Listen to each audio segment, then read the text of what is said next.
Thunder crashed like artillery fire against the night sky. The storm wasn't just weather, it was warfare against everything fragile. Inside his modest wooden home, Mason Carter's calloused hands carefully served mac and cheese onto two chipped plates. One large portion, one small. A father and son's fortress against the storm. The scar running from his right temple to his jawline caught the kitchen light as he moved. 2 years since the fire. 2 years since Sarah's laugh had filled these rooms. 2 years of learning that love doesn't die with the person, it transforms, becoming the fierce protectiveness he felt watching 6-year-old Liam arrange dinosaur figures around his plate. "Dad, why do storms sound angry?" Liam asked, his gap-toothed grin untroubled by the chaos outside. Mason knelt to his son's level, noting how the boy's eyes held Sarah's warmth but his own stubborn curiosity. "They're not angry, buddy. They're just loud because they have important work to do. Sometimes the world needs washing clean. Like when you wash my dinosaurs, exactly like that." 20 miles away, Caroline Blake gripped the steering wheel of her Audi as rain hammered the windshield. The phone mounted on her dashboard buzzed incessantly. Board members, department heads, the never-ending chorus of corporate demand. Blake Dynamics didn't pause for weather. "Mommy, are we almost there?" Amelia's voice was small from the back seat, barely audible over the storm's fury. "Almost, sweetheart." Caroline's knuckles were white against the leather steering wheel. "Just a little further to Daddy's house." But the lie tasted bitter. Derek had called an hour ago, his voice smooth with the same charm that had once fooled her into marriage. "Emergency meeting, princess. Big acquisition falling through." "You understand how business works." She understood perfectly. Business always came first for Derek Holston, just as it always had. Even their daughter ranked below stock options and merger negotiations. Caroline had learned that lesson the hard way, watching Amelia's face crumple each time Daddy had more important places to be. The GPS announced a turn ahead, but Caroline could barely see through the torrential downpour. Lightning illuminated the rural road in stark, terrifying flashes. This wasn't the manicured world of corporate towers and private elevators. Out here, nature held dominion, and her German engineering felt suddenly fragile. "I changed my mind," she said aloud, her voice steadying with decision. "We're going to the lake house instead. Just us." Amelia perked up. "Really? Can we have hot chocolate?" "All the hot chocolate you want." The words were barely spoken when the world tilted sideways. The Audi's tires found the sheet of water that had pooled at the road's edge, and physics took control. Caroline felt the sickening sensation of helplessness as the car slid toward the drainage ditch. Her expensive engineering no match for momentum and gravity. The impact jarred them both, airbags deploying with violent efficiency. For a moment, only the storm's rage filled the sudden silence. Then Amelia began to cry. Not the wail of pain, but the frightened whimper of a child whose safe world had just shifted. Carolyn unbuckled herself with shaking hands, every executive training session about crisis management evaporating in the face of her daughter's tears. The engine was dead. The headlights flickered once and died. Outside, the storm raged with renewed fury. "Are you hurt, baby?" Caroline twisted to examine Amelia, finding no visible injuries but feeling her own composure cracking like ice under pressure. "I'm scared, I know, sweetheart. I'm going to fix this." But as Caroline tried her phone, she discovered what rural America taught city dwellers with brutal efficiency. Cell towers were suggestions, not guarantees. No signal, no GPS, no immediate rescue from her carefully controlled corporate universe. The rain hammered the disabled vehicle like nature's judgment on human arrogance. Through the passenger window, Carolyn glimpsed a distant light, warm and steady against the storm's chaos. Not the harsh fluorescence of commercial lighting, but the softer glow of an actual home.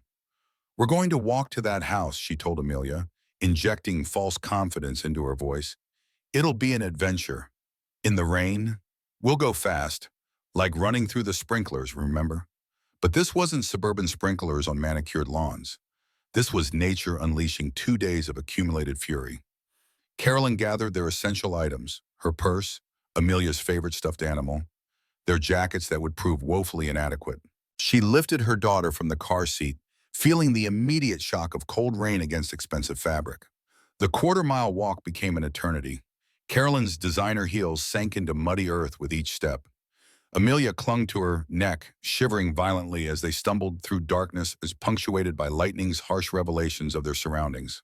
The warm light ahead became their beacon, the promise of shelter in a world gone mad. By the time they reached the modest wooden house, Caroline's corporate armor had dissolved. No more CEO of Blake Dynamics, no more corner office commander, just a mother seeking sanctuary for her child, reduced to the most fundamental human need, safety from the storm. She raised her fist and knocked, not the confident rap of someone accustomed to immediate response, but desperation's knock, sharp, urgent, afraid. Mason paused in clearing dinner dishes, his soldier's instincts immediately alert. That wasn't a neighbor's casual visit or a friend's familiar rhythm. This was need, raw and immediate. "Dad?" Liam looked up from his dinosaur arrangement, sensing the shift in his father's posture. "Stay right there, buddy." Mason approached the door with the caution that had kept him alive through 2 tours in Afghanistan. The security camera he'd installed after Sarah's death showed a woman and child both drenched and clearly in distress. No visible threats, but something about the scene felt significant beyond mere storm refugees. He opened the door to find her standing there, expensive coat drenched and clinging to her frame, designer heels caked with mud. A small child clutched against her chest, shivering violently. But it was her eyes that spoke volumes. They weren't asking, they were pleading. "My car," she began, her voice cracking with exhaustion and fear. "The storm. We slid off the road about a quarter-mile back. My phone has no signal. We've been walking. Get inside, both of you." Mason didn't hesitate, stepping back to allow them entry. The woman stumbled across his threshold, her daughter's face buried against her neck. Water pooled beneath them on his worn oak floors, but Mason didn't notice. He was already pulling the thickest blanket from his couch, wrapping it around the trembling child. "Thank you," 2 simple words that seemed foreign on her lips, as if gratitude was a language she'd forgotten how to speak. Mason guided them toward the living room where his modest furniture suddenly seemed shabby in the presence of her obvious quality. Even drenched and desperate, everything about her spoke of wealth and position, from the subtle designer logos to the way she held herself with unconscious authority. "Sit by the heater," he instructed, his voice steady with the calm that crisis had taught him. "I'll get towels." In his small bathroom, Mason gathered every clean towel he owned. His mind cataloged details with military precision. The woman's fear was genuine, but there was something familiar about her sharp jawline, the way she carried herself, even in distress. He'd seen her somewhere before. When he returned, he found her gently drying her daughter's dark hair.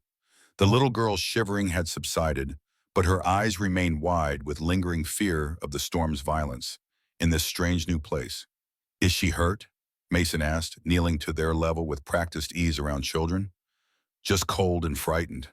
The woman's voice carried the crisp diction of education and authority, but exhaustion softened its edges. "We've been walking in that rain for 20 minutes before we saw your lights." Mason handed her a towel, noting how her manicured hands trembled slightly as she accepted it. "Smart to seek shelter. This storm's the worst we've had in years." "I'm Mason," he said simply. "That's my son, Liam's room down the hall. He's probably sleeping through all this thunder somehow." She hesitated before answering, and in that pause, Mason caught the flicker of someone unused to introducing herself without titles or corporate credentials. "I'm Carolyn. This is Amelia." The little girl looked up at the mention of her name, and Mason smiled at her, not the pitying expression adults often reserved for distressed children, but genuine warmth that acknowledged her courage. "Hello, Amelia. You were very brave walking through that storm." He didn't use the high-pitched voice many adults adopted with children. Just simple respect. Person to person. Carolyn noticed this immediately, something flickering across her face. Surprise, perhaps recognition of something rare in her carefully controlled world. "Let me check your car," Mason said, already reaching for his heavy coat. "Maybe it's something I can fix. You don't have to." "Storm's not letting up. If it can be fixed, better to know now." Caroline watched him prepare for the storm with efficient movements that spoke of someone comfortable with harsh conditions. Not the careful preparation of suburban comfort, but the practiced efficiency of someone who had faced far worse than rain and wind. The cold hit Mason like a physical blow as he stepped outside. The storm had intensified, turning the simple walk into a battle against nature's fury. 20 minutes of walking in this, with a child, the woman was either desperate or determined, possibly both. The sleek black Audi sat at an awkward angle in the drainage ditch, its front end submerged in rapidly rising water. One glance told Mason everything he needed to know about both the vehicle's condition and its owner's circumstances. This wasn't a car bought for practicality. This was transportation as status symbol, now reduced to expensive debris. When he returned, shedding his dripping coat, Caroline looked up from where she sat wrapped in his blanket, with an expression caught between hope and resignation. "Brake lines damaged," he reported without preamble. "Front axles bent. Can't be fixed tonight. Maybe not at all without a full shop." Her shoulders sagged slightly, the last of her corporate composure giving way to simple human disappointment. "You're welcome to stay until morning. I can drive you wherever you need to go then. I wouldn't want to impose. It's not an imposition. It's what neighbors do." The simple statement carried weight that surprised her. In Caroline's world, every interaction carried calculation. Quid pro quo, strategic advantage, carefully maintained reciprocity. The concept of help without negotiation was foreign territory. Mason moved to the kitchen with the same efficient grace he'd shown throughout their brief acquaintance. "Tea? It's nothing fancy, just the grocery store brand." She nodded, still clutching the towel around her shoulders like armor against an uncertain world. As Mason filled the kettle and placed it on the stove, Carolyn caught her reflection in the window glass, hair drying in natural waves instead of her usual structured style. Makeup washed away by rain and worry. She looked younger somehow, more human. "Is that your boy?" she asked softly, noticing the framed photo on the refrigerator, a young child with Mason's alert eyes grinning despite a missing front tooth. "That's Liam. He's 6. Pride softened Mason's voice in a way that board presentations and merger negotiations never had. "And his mother?" Mason's hand stilled on the cups for a moment, and Caroline immediately regretted the question. But when he answered, his voice carried quiet acceptance rather than fresh pain. "Gone. Fire 2 years ago. No empty condolences followed. No awkward fumbling for appropriate responses." Instead, Caroline simply nodded with the understanding of someone who had also faced the world alone, though for different reasons. "My husband, ex-husband, isn't in the picture either. Left when Amelia was 2. An understanding passed between them in that modest kitchen, the quiet recognition of battles fought alone, of responsibilities shouldered without backup, of the peculiar strength that came from necessity rather than choice. The kettle's whistle broke the moment. Mason poured hot water over tea bags with no ceremony, just practical comfort against cold and uncertainty. He handed her a steaming mug, and their fingers brushed briefly in the exchange. Calloused hands against manicured softness, different worlds momentarily touching. "Sugar? This is fine." Carolyn wrapped her fingers around the mug, letting its warmth seep through her palms. The simple heat seemed to unlock something inside her that corporate meetings and business dinners never accessed. "I was taking Amelia to her father's for the weekend. He canceled last minute, again, but I'd already promised her, so I thought we'd drive to my lake house instead." Then the storm hit. Mason leaned against the counter, his own mug cradled in hands that bore the honest marks of physical labor. "Promises matter." "Yes," she agreed, something like respect flickering in her eyes. "They do." A small voice interrupted their conversation. "Daddy?" Mason turned to find Liam standing in the hallway, rubbing sleep from his eyes. The boy's dinosaur pajamas were obviously a size too large, the practical choice of buying things children could grow into rather than replace. "Hey, buddy, we have some guests tonight." Their car broke down in the storm. Liam blinked at the strangers in his living room with curiosity rather than fear. "Like when Mr. Peterson's tractor broke and he stayed for dinner?" "Something like that," Mason smiled. "This is Miss Caroline and Amelia." Liam's attention fixed on the little girl wrapped in their family blanket with the directness that only children possessed. "Hi, do you like dinosaurs?" From beneath the blanket, Amelia nodded slightly, her first real engagement since arriving. "I have lots. Want to see?" Before any adult could intervene, Liam had disappeared back to his room, returning moments later with a plastic container filled with dinosaur figures. He set it carefully on the floor and began arranging them by species, narrating their names with scientific precision that would have impressed a paleontologist. That's a brontosaurus, but scientists call it a patasaurus now. And this is a triceratops. See the three horns? They use them for fighting other dinosaurs. Amelia's eyes widened with genuine interest. Slowly, she slid from her mother's lap to the floor, still clutching the blanket around her shoulders, but drawn by the magnetic appeal of childhood wonder explained by another child. Caroline started to protest. Amelia shouldn't impose, shouldn't take the boys' toys, but Mason shook his head slightly. Let them be kids. Sometimes that's the best medicine for fear. They watched as Liam carefully handed Amelia a purple brontosaurus, not reluctant sharing, but generous offering. You've raised him well, Caroline observed, noting how naturally the boy included her daughter without fanfare or adult prompting. I'm trying, Mason replied, his eyes never leaving his son. Every day I wonder if I'm getting it right. The storm outside intensified with fresh fury, rain lashing against windows like it demanded entry. But inside, two children created their own world on a worn carpet, building prehistoric civilizations that existed beyond adult complications of class and circumstance. The fire, Caroline said after watching the children play in comfortable silence. Was it your home? Mason's jaw tightened almost imperceptibly, and his hand unconsciously touched the scar that ran along his temple. Yes, electrical fault in the walls. Nothing anyone could have predicted. I got Liam out first. Went back for Sarah. The words came mechanically, divorced from emotion through repetition. Roof collapsed before I could reach her. Carolyn didn't offer sympathy. She sensed that pity would be unwelcome from this man who had clearly made peace with tragedy through action rather than words. How do you move forward from something like that? Mason looked at her directly, his gaze steady and honest. You don't move forward, you move through. Every day, you just move through. For the first time that night, Carolyn felt truly unsettled, not by the storm or their circumstances, but by the raw honesty of his words. In her corporate world, setbacks were challenges to overcome, problems to solve with strategy and determination. But Mason spoke of something beyond corporate philosophy, the simple, grinding necessity of continuing when continuation seemed impossible. I should check that the roof isn't leaking, Mason said, ending the moment with the practical consideration that had clearly governed his life since loss taught him to focus on what could be controlled. As he climbed the short ladder to the attic access, Mason's mind made the connection he'd been grasping for since she introduced herself. Caroline Blake, CEO of Blake Dynamics, the woman whose name was on his paychecks. The woman who had walked past him dozens of times in the corporate lobby without a glance of recognition, inhabiting a world so far above his that they might as well have lived on different planets.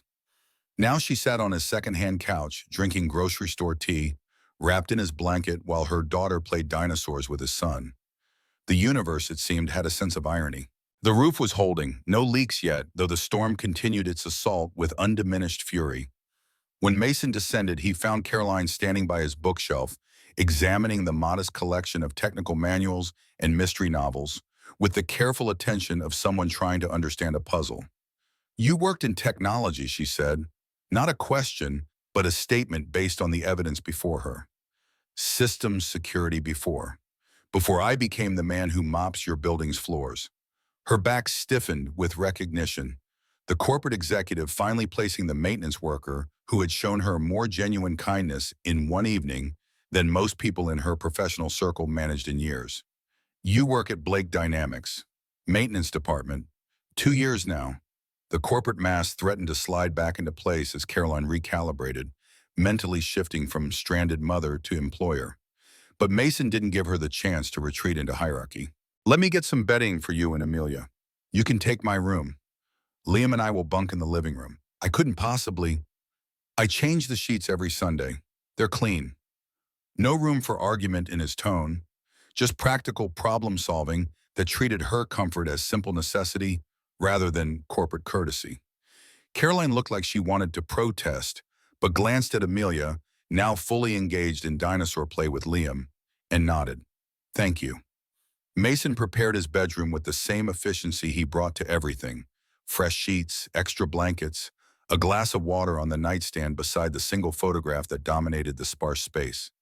A woman with Liam's smile and kind eyes, captured in a moment of pure joy. When he returned to the living room, he found Caroline kneeling beside the children, being introduced to each dinosaur by name. Her designer clothes were still damp, her hair continuing to dry in natural waves that softened her features. She looked younger like this, more approachable, less like the corporate commander he glimpsed in company newsletters, and more like a mother discovering simple joy. "Room's ready whenever you are," he said. She looked up, something unreadable in her expression, gratitude mixed with something deeper, more complex. "Mr. Carter." "Mason," she corrected herself. "I want to thank you properly for your kindness tonight." He shook his head with the same steady calm he'd shown throughout the evening. "No need to thank me. I didn't open my door to the CEO of Blake Dynamics. I opened it to a mother and child caught in a storm." The honesty caught her off guard, cutting through layers of corporate conditioning with simple truth. "Nevertheless," she said, regaining some of her executive composure, "your hospitality won't be forgotten." Mason smiled faintly, and Caroline caught a glimpse of something that might have been sadness, or perhaps just the wisdom that came from experience with human nature. "Miss Blake, in my experience, kindness is almost always forgotten once the storm passes. It's human nature." Before she could respond, a tremendous crash of thunder shook the house with enough force to rattle windows. The lights flickered once, twice, then died completely, plunging them into darkness, broken only by lightning flashes through the windows. Amelia cried out in fear, but Liam immediately reached for her hand. "It's okay," he assured her with the confident wisdom of experience. "Dad always has flashlights ready." Sure enough, Mason was already moving through the darkness with practiced ease. A drawer opened, metal clinked against wood, and then a beam of light cut through the blackness with reassuring authority. "Power outages are common here during storms," he explained, handing a second flashlight to Carolyn. "The backup generator should kick in for essential circuits." As if summoned by his words, the refrigerator hummed back to life, and a single lamp in the corner provided minimal illumination. Enough for safety, nothing more. "Essential circuits?" Caroline asked, impressed despite herself by his preparation. "Refrigerator, one heating vent, one light, enough to get by." Mason moved to the fireplace, kneeling to arrange kindling and logs with methodical precision. Each movement was efficient and purposeful. No wasted effort or uncertainty. The flame caught small at first, then growing steadily as he fed it carefully selected fuel.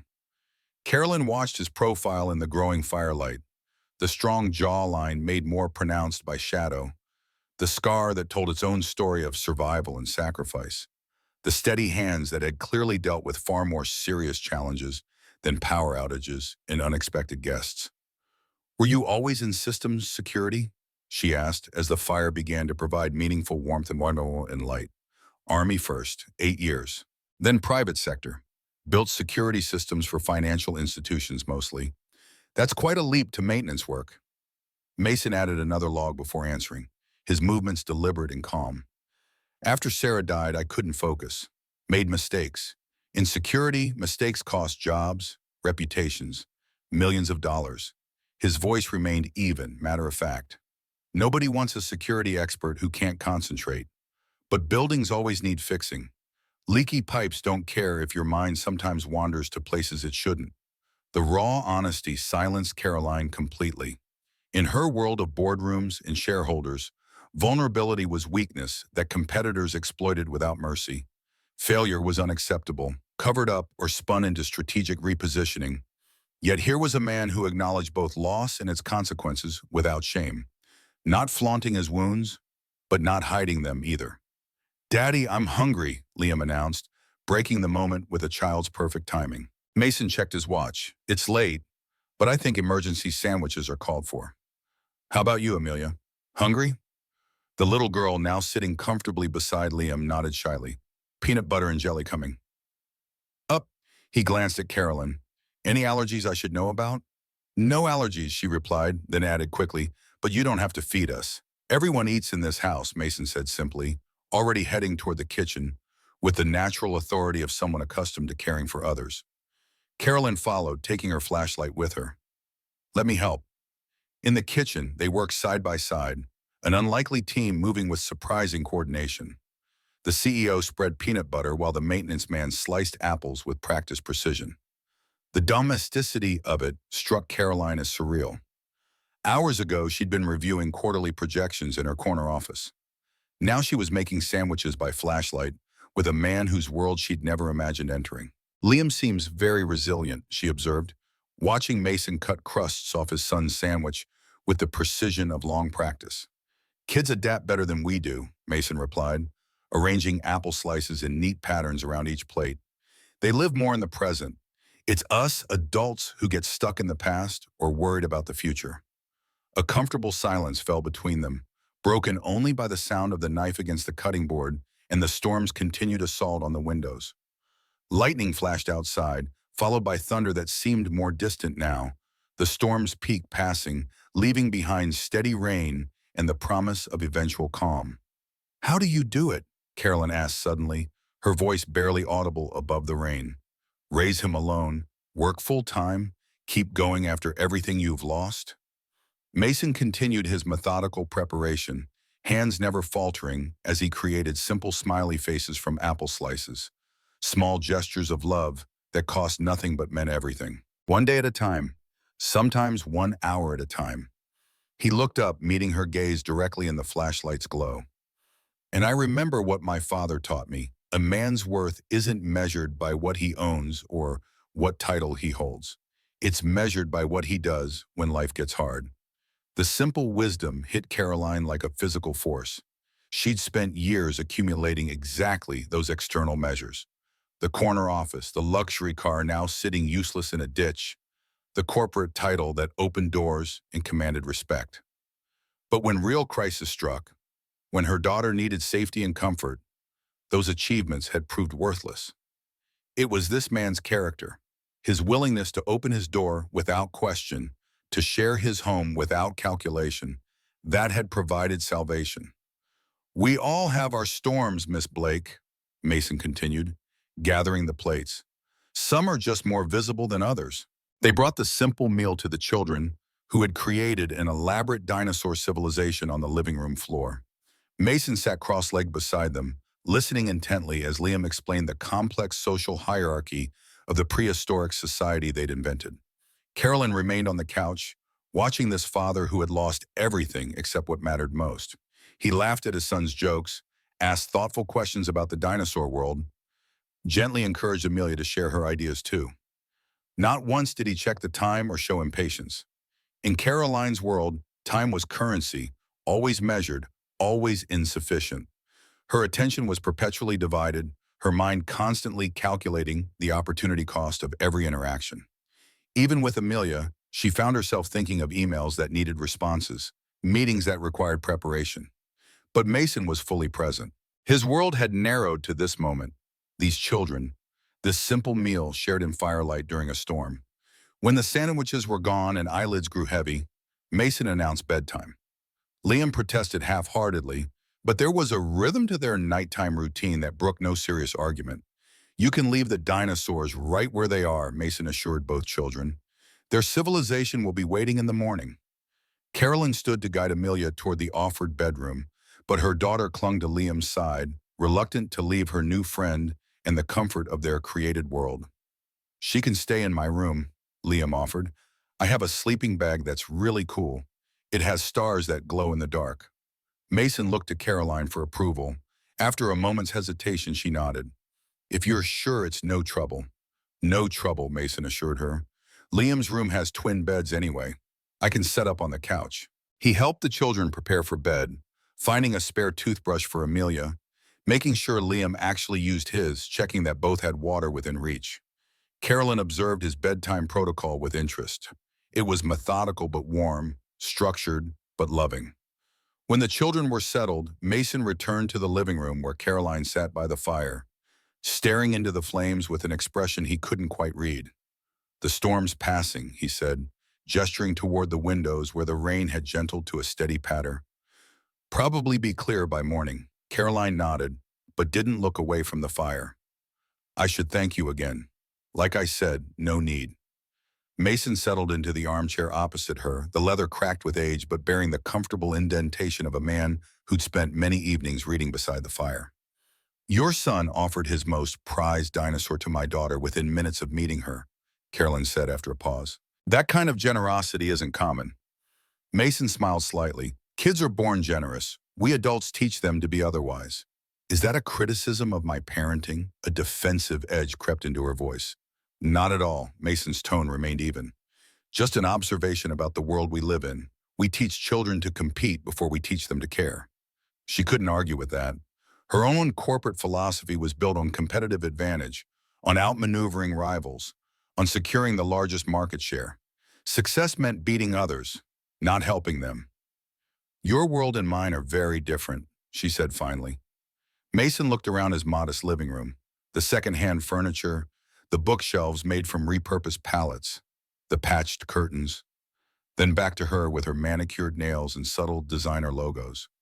Maybe not as different as you think. He leaned forward, firelight casting shadows across his features. We both wake up every morning with responsibilities, people who depend on us, problems that need solving. He gestured toward the hallway where the children slept. We both want our kids to have better than we had. We both know what it's like to face the world alone. Carolyn found herself without a ready response. In her corporate life, she always had the last word, the perfect rebuttal. But Mason's simple wisdom stripped away pretense, left her facing truths she'd buried beneath quarterly reports and board presentations. A log settled in the fireplace, sending sparks dancing upward. Outside, the storm continued its retreat, thunder now a distant grumble rather than an immediate threat. You should get some rest, Mason said, standing. Take my room. I'll be fine out here. I couldn't.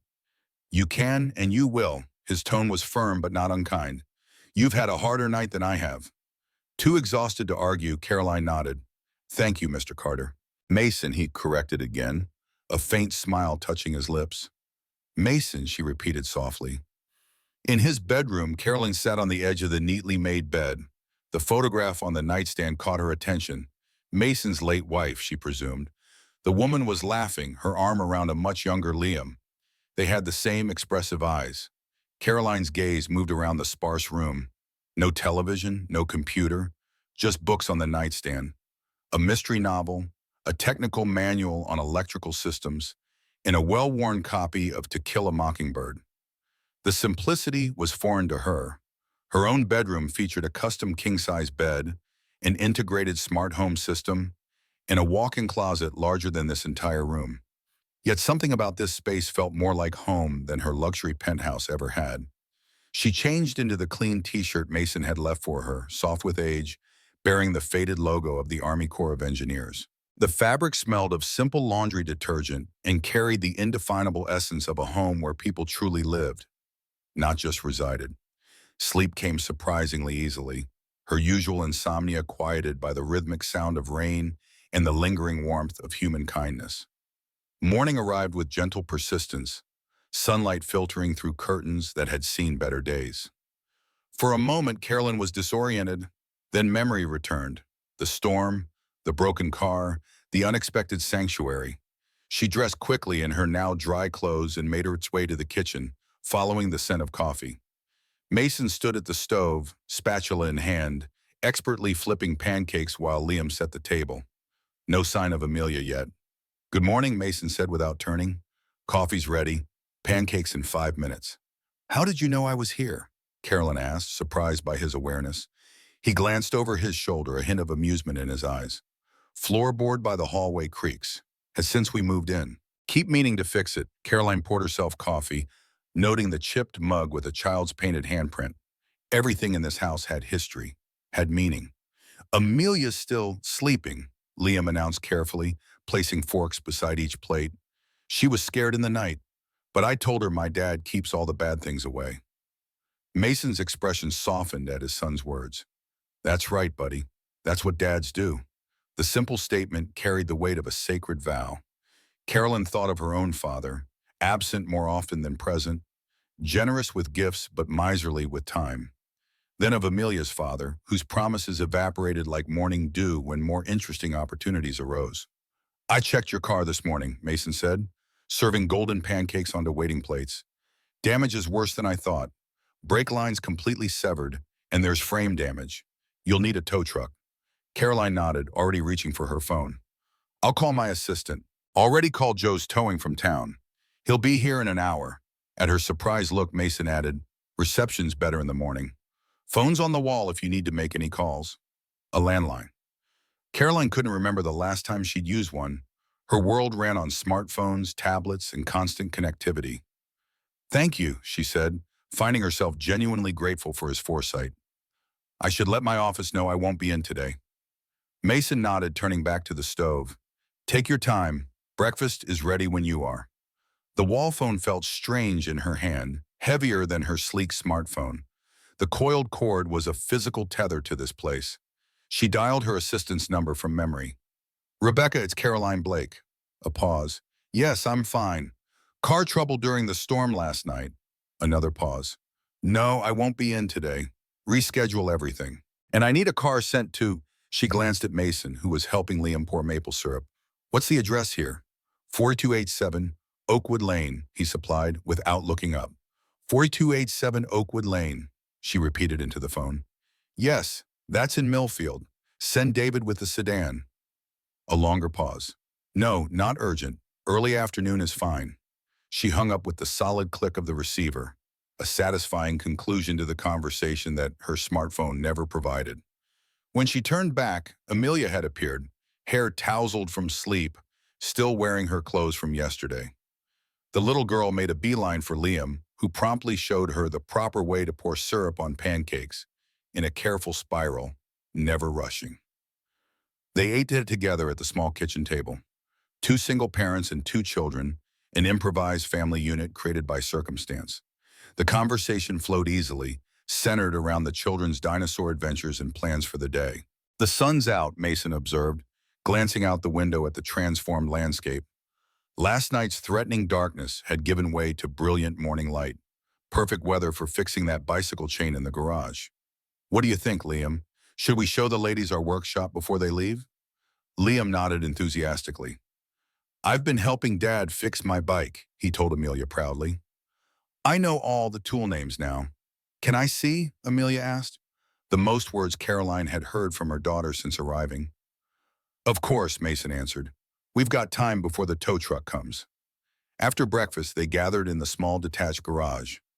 Unlike the house, which bore the comfortable disorder of daily life, Mason's workshop was meticulously organized. Tools hung on pegboards in size order, drawers labeled with precise handwriting, a workbench clean enough to eat from. This is where Dad fixes everything, Liam announced, gesturing around the space with proprietary pride. Mason lifted a child's bicycle onto the workbench. Liam's birthday present from last year. Chain keeps slipping off the gear. We're replacing it today. He demonstrated each step with patient precision, loosening bolts, removing the old chain, measuring the new one. Liam handed him tools before he asked, a well-rehearsed dance between father and son. Caroline watched in fascination. In her world, broken things were discarded and replaced. The concept of repair, of taking time to understand a problem and get one's hands dirty in the process of fixing it, was foreign. Amelia scooted closer to the workbench, eyes wide with interest. Can I help too? She asked tentatively. Without hesitation, Mason pulled over a sturdy crate for her to stand on. Absolutely. We need someone to hold these bolts very carefully. Think you can handle them? The girl nodded solemnly, cupping her small hands to receive the metal pieces. Mason showed her how to sort them by size, explaining the purpose of each one in simple terms. Caroline observed the scene with complex emotion. Amelia rarely showed interest in activities outside her ballet lessons and iPad games. Yet here she was, fully engaged in a mechanical task, her face alight with concentration. Your daughter has good hands, Mason commented quietly to Caroline. Caroline, steady, patient, that's rare in kids her age. Pride mingled with an unexpected pang of something like regret. How had she never noticed this quality in her own child? The repair progressed with Mason guiding both children through each step. He never rushed, never showed frustration when small fingers fumbled. Instead, he offered encouragement, specific praise, and the occasional gentle correction. That's it, he told Amelia, as she carefully placed a bolt exactly where he'd indicated. Perfect position. You've got a natural talent for precision work. The girl beamed under his approval. Carolyn couldn't remember the last time she'd seen that particular expression on her daughter's face. Pure, uncomplicated joy and accomplishment. When the bicycle chain was finally installed, Mason stepped back. "All right, Chief Engineer," he said to Liam. "Take it for a test ride." As Liam pedaled triumphantly around the driveway, the sound of an approaching vehicle drew their attention. Not the expected tow truck, but a sleek black sedan that seemed out of place on the rural lane. "That's Derek's car," Amelia whispered suddenly, shrinking against Caroline's side. Mason's expression shifted almost imperceptibly. A slight narrowing of the eyes, a firming of the jaw. He wiped his hands methodically on a shop rag, every movement controlled. The car stopped at the end of the driveway. A man emerged, tall, impeccably dressed despite the early hour, moving with the entitled confidence of someone accustomed to deference. "Caroline," he called, striding toward them. "Rebecca said you were stranded at some janitor's house." His voice carried clearly across the yard, the dismissive tone unmistakable. Mason's posture straightened, but his expression remained neutral, protective rather than confrontational. "Derek," Carolyn acknowledged coolly. "What are you doing here?" "Coming to rescue you, of course." Derek's gaze swept over Mason's modest home with poorly disguised disdain. "You couldn't possibly be comfortable in these circumstances." Mason stepped forward, positioning himself slightly between Derek and the others. Not aggressive, just present. "Mason Carter," he introduced himself, extending a hand. Derek glanced at Mason's hand, still bearing traces of bicycle grease, and made no move to shake it. "Derek Holston, I'm here to collect my family." "Ex-family," Caroline corrected sharply. "And we're fine, Derek. The tow truck is coming for my car. My driver will be here this afternoon." Derek's attention shifted to Amelia, who had edged behind Mason's leg. "Princess, come give Daddy a hug. I've come to take you home." The little girl didn't move. Derek's expression darkened. "Amelia, come here now." Mason's voice cut through the tension, quiet but firm.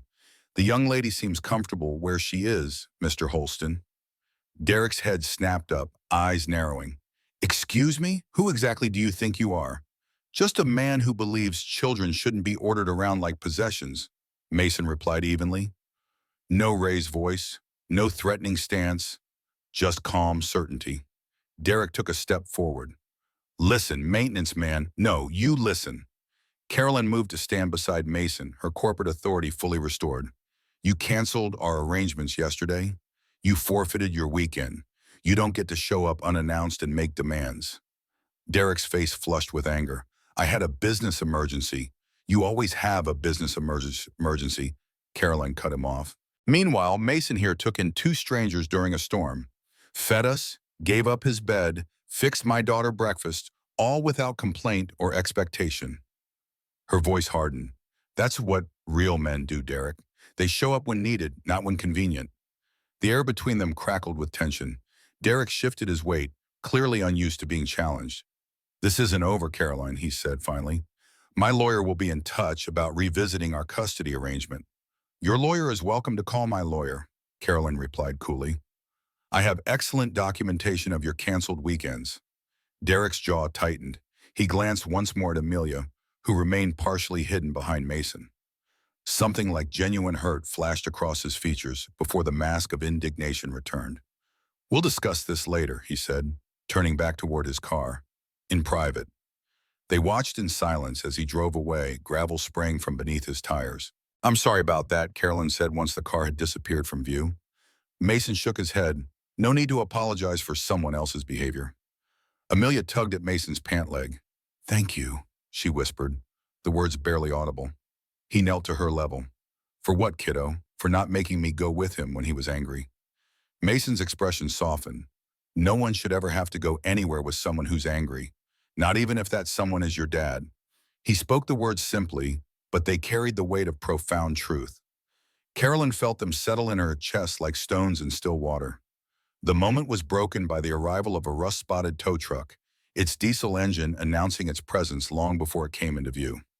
"That'll be Joe," Mason said, straightening. "Let's get your car sorted out." The next hour passed in practical arrangements. The tow truck driver, Joe, a burly man with a graying beard and easy manner, assessed the damage to Caroline's Audi with professional interest. "Frame's bent pretty good," he confirmed, scratching his chin. "Brake line's shot, too. Going to need specialized parts. Probably looking at 2 weeks minimum. Caroline nodded, already calculating the alternatives. Can you recommend a rental agency? Joe laughed. Nearest Enterprise is 30 miles away in Riverdale, and they've got about 3 cars on a good day. He glanced at Mason. Unless you want to lend the lady your truck. Mason's pickup sat in the driveway, not new by any standard, but well-maintained. I need it for work, he said simply. But I'm happy to drive Ms. Blake and her daughter wherever they need to go until her car arrives.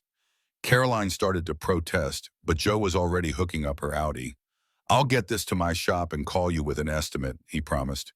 Mason's good people. You're in safe hands. As the tow truck pulled away with her vehicle, Carolyn felt a strange sense of displacement. Her carefully ordered world had been disrupted, first by the storm, then by Mason's unexpected kindness, and now by the loss of her transportation.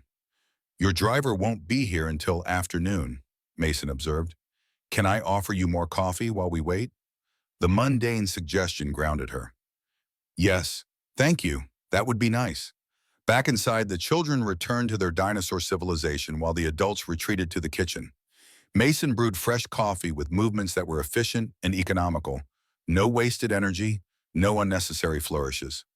I should compensate you for your hospitality, Caroline said, watching him work.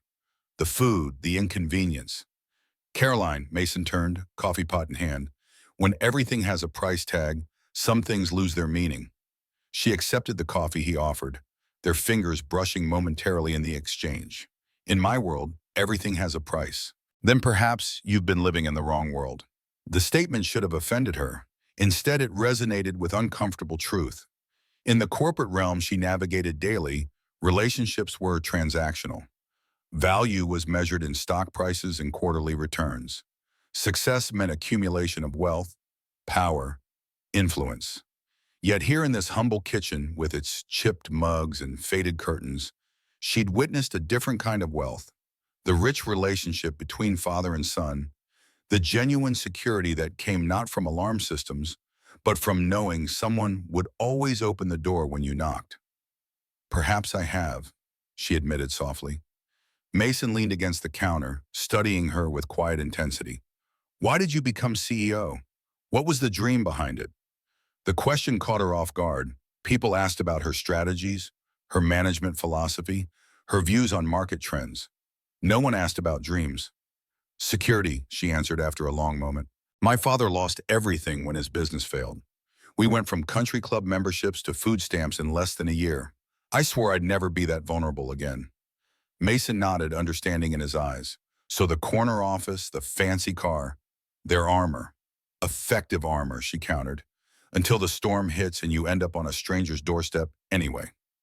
His words carried no judgment, just gentle observation.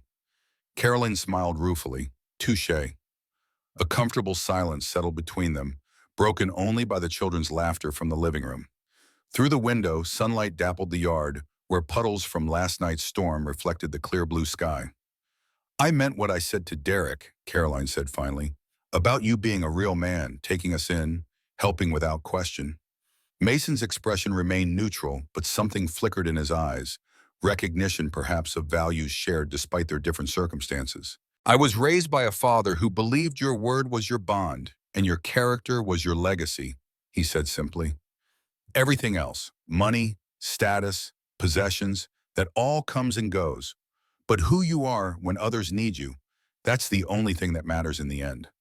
The words settled around them like a mantle. Outside, the last evidence of the storm was evaporating in the strengthening sunlight. Birds had resumed their songs. The world was returning to its normal rhythms. But for Caroline Blake, something fundamental had shifted. Like tectonic plates realigning beneath the surface, the change was invisible, but profound. I need to tell you something, she said suddenly, setting down her coffee mug with decisive precision. Something I haven't told anyone else. Mason straightened, giving her his full attention. Blake Dynamics is being audited. I discovered irregularities in our financial records 2 months ago. Offshore accounts, shell companies, money being laundered through our charitable foundation. Her voice remained steady, but her fingers tightened around the mug. At first, I thought it was a mistake, an accounting error.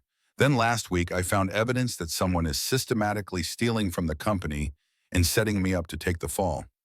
Mason's expression didn't change. No shock, no judgment, just focused attention. My CFO noticed discrepancies and started investigating. Then he suddenly resigned, citing personal reasons. Left the country the next day. Caroline's professional mask slipped, revealing genuine fear beneath. If this gets out, everything I've built is gone. My reputation, the company, my ability to provide for Amelia. Why are you telling me this? Mason asked quietly. Carolyn met his gaze directly. Because last night, for the first time in years, I felt safe. Not because I had control, but because someone else didn't expect me to have all the answers. Mason absorbed her words, his scarred face thoughtful in the morning light. Do you have proof? Documentation of the fraud? She nodded. A hard drive with records. I took it from my office before I left yesterday. It's in my car, in a hidden compartment in the trunk. Joe has your car now, Mason noted.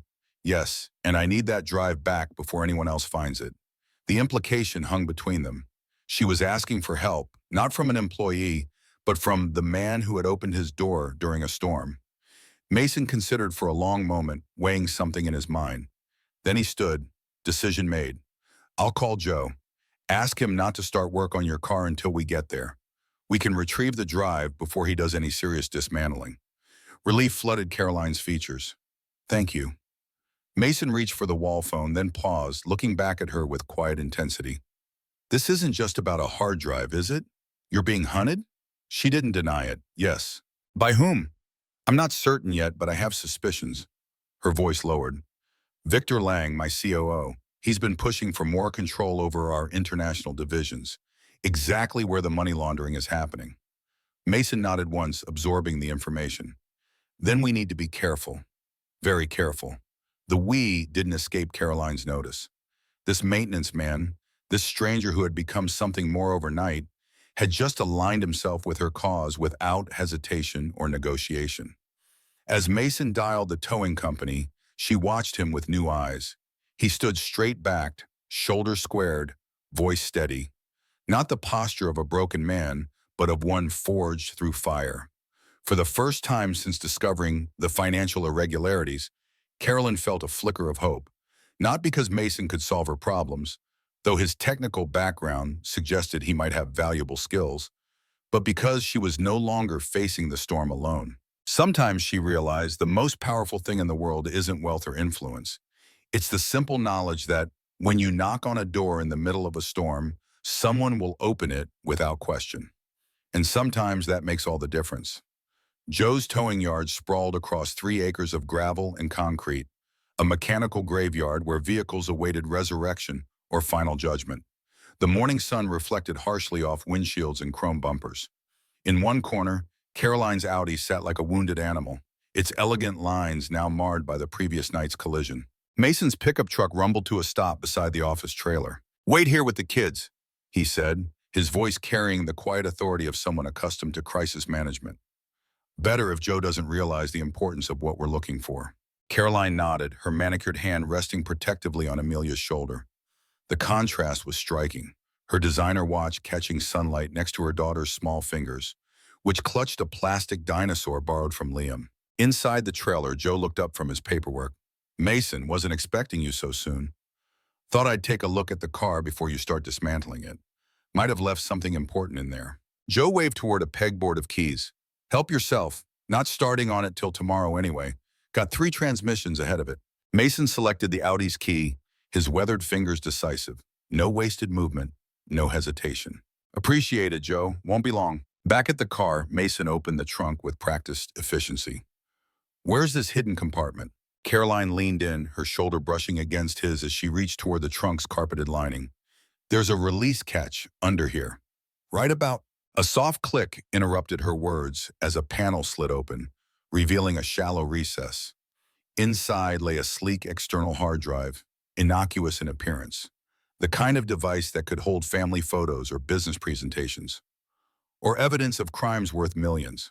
Caroline's fingers trembled slightly as she reached for it. Mason noticed but said nothing. This is it, she whispered, clutching the drawings like talisman. Everything I found so far. Mason nodded once. Let's go. They returned to the truck where the children waited, immersed in their own world of dinosaur adventures across the dashboard. Neither adult spoke as they pulled away from the towing yard, the hard drive now secured in Caroline's purse. The rural roads stretched before them, bordered by fields still glistening with last night's rainfall. The storm had washed everything clean, leaving behind a world that seemed newer, fresher, more honest. We should examine what's on it, Mason said finally, breaking the contemplative silence. Make sure it's what you think it is. Yes, Caroline agreed, but not at your house. If someone's looking for this, I don't want to lead them to your door. Mason's hands tightened imperceptibly on the steering wheel. You think they'd go that far? We're talking about millions, Mason.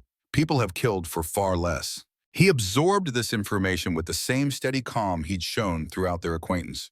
No panic, no overreaction, just a slight narrowing of his eyes as he recalculated risk factors. Library in town has private study rooms and computers, he suggested. But first, we need to get the kids somewhere safe. Caroline checked her watch, a discreet Patek Philippe that cost more than Mason's truck. My driver will be at your house in a few hours. I could have him take Amelia to my sister's in Hartford. Liam too, Mason added.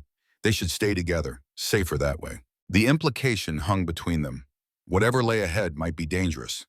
The children needed to be removed from the equation. Your sister trustworthy? Mason asked bluntly. Most people would have taken offense at the question. Caroline merely nodded. Completely. She's a federal judge, lives in a gated community with security. Good. Mason made a decision. We'll send the kids with your driver. Get them clear of whatever this is. Then we look at that drive. They returned to Mason's house to prepare. While Caroline called her sister to arrange the children's visit, Mason packed Liam's overnight bag. He moved with military precision. Clothing, toothbrush, favorite book. The stuffed bear that still provided comfort on difficult nights. Dad, is this like a vacation? Liam asked, watching his father's methodical packing. Mason knelt to his son's level, hands steady on the small shoulders. It's an adventure, buddy. You and Amelia are going to visit her aunt for a couple of days while Ms. Blake and I take care of some important business. Liam's eyes, so much like his mother's, studied Mason's face with surprising perception. Is it dangerous business? Mason didn't lie. Could be. That's why I need you somewhere safe. Can you be brave for me? Keep an eye on Amelia too?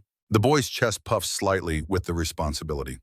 Yes, sir. Mason pulled his son into a tight embrace, breathing in the scent of childhood, innocence and possibility and uncomplicated love. That's my man. In the living room, Caroline was finishing her call. 2 children, yes. My driver, David, will bring them.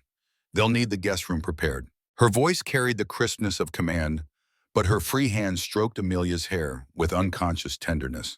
When the call ended, she turned to Mason.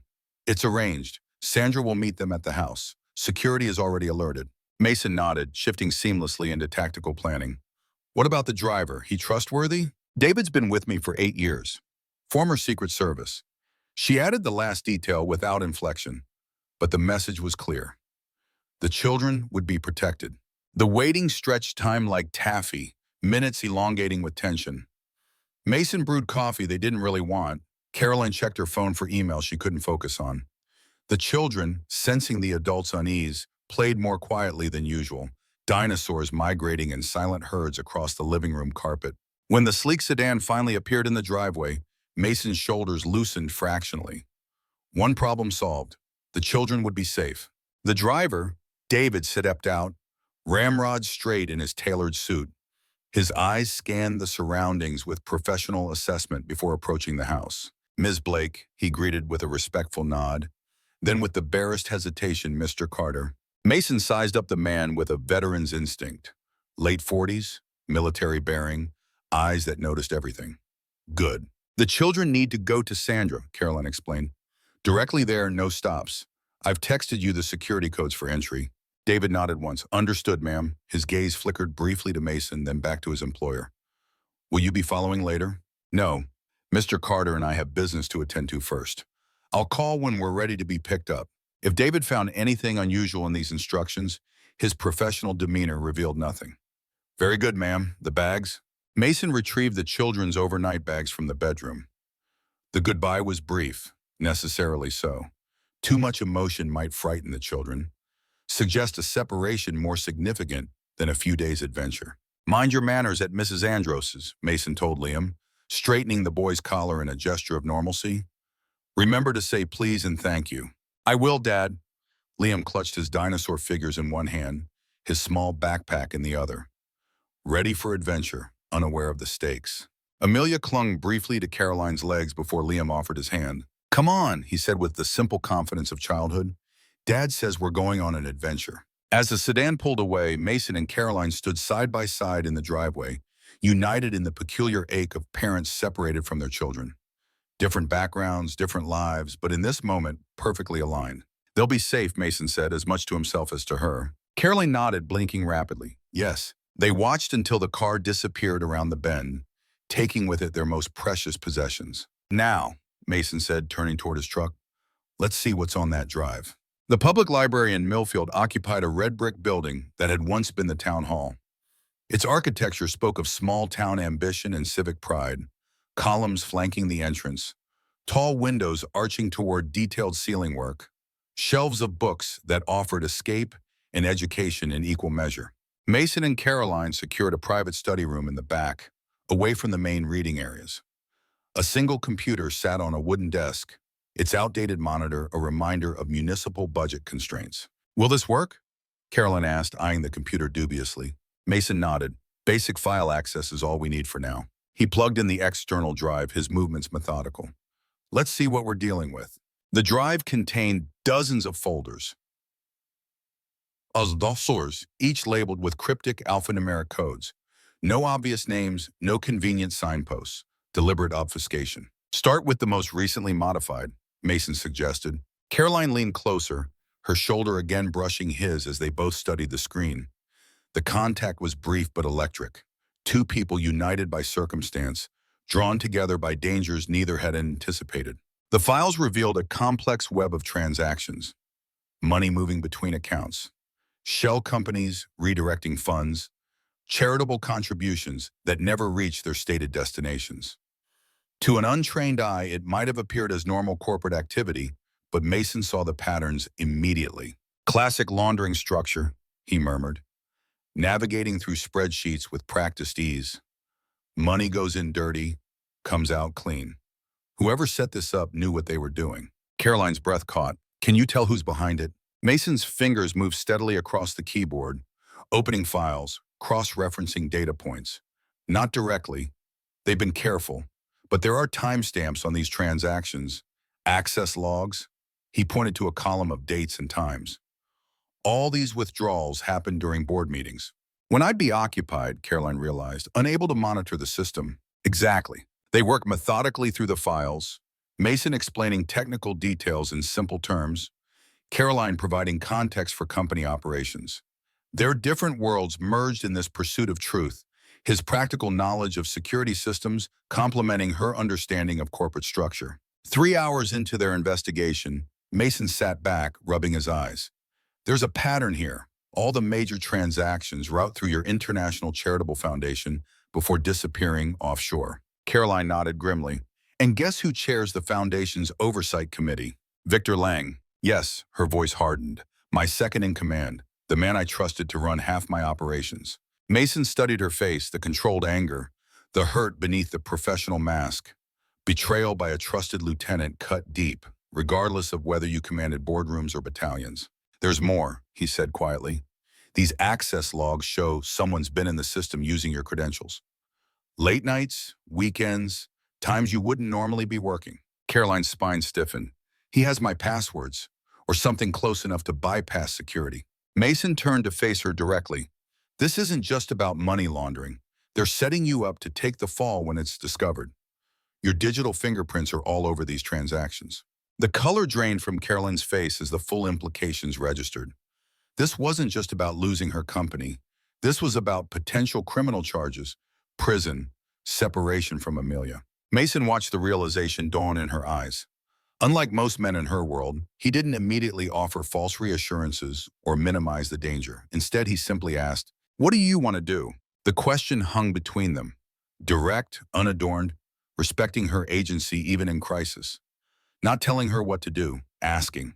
Caroline straightened, drawing on reserves of strength that had carried her through boardroom battles and divorce courts. We need more evidence, something that directly ties Victor to these transactions, something that proves my credentials were stolen. Mason nodded, already turning back to the computer. The system logs might show login locations. If he accessed the network from somewhere you weren't. They dove back into the files with renewed purpose. Outside the window, afternoon shadows lengthened across the library lawn. Inside, two unlikely allies pieced together a conspiracy one data point at a time. Here, Mason said finally, pointing to a line of code. Multiple logins from an IP address in the Cayman Islands 2 months ago. I've never been to the Caymans, Caroline said, leaning closer. But according to the company calendar, Victor was there for a banking conference. Mason's voice remained steady, but satisfaction colored his words. He got sloppy. Caroline's lips curved in a predatory smile. Yes, he did. As they gathered their evidence, saving key files to a separate drive Mason had purchased from the electronics store across the street, a new tension entered Caroline's movements. The hunter sensing prey within reach. We need to move quickly, she said. If Victor suspects I'm onto him. The library door swung open, interrupting her. An elderly librarian peered in apologetically. Sorry to disturb you, but we're closing in 15 minutes. Mason nodded his thanks. Almost finished. When the door closed again, he turned to Caroline. We should separate the evidence. Safer that way. She agreed immediately. I'll take the original drive. You keep the copy. Caroline checked her watch. I need to call David to pick us up. We can go to my apartment in the city. It has a secure server, better equipment. Mason hesitated, calculating risks. Your apartment might be watched. If Victor's as thorough as these files suggest, he'll have contingencies. The observation gave Caroline pause. In her world of private elevators and doormen, physical security was something purchased, not questioned. But Mason thought differently, seeing vulnerabilities where she saw amenities. Where then, she asked. I have a friend, Mason said after a moment's consideration. Former Army buddy who runs a cybersecurity firm in Hartford. Off the grid, specialized equipment. We can trust him. Caroline studied Mason's face, weighing the request against her instinct to control the situation. Finally, she nodded. Call him. As Mason stepped outside to make the call, Caroline remained at the computer, staring at the evidence of betrayal. The foundation she'd created to honor her mother's memory, used as a conduit for crime. The company she'd built from nothing, undermined from within. The reputation she'd guarded so carefully, positioned for destruction. Her hands curled into fists on the desk, knuckles whitening with suppressed rage. Not the cold corporate anger she'd wielded in boardrooms, but something more primal, more personal. When Mason returned, he found her perfectly still, a statue of controlled fury. Frank can see us tonight, he said.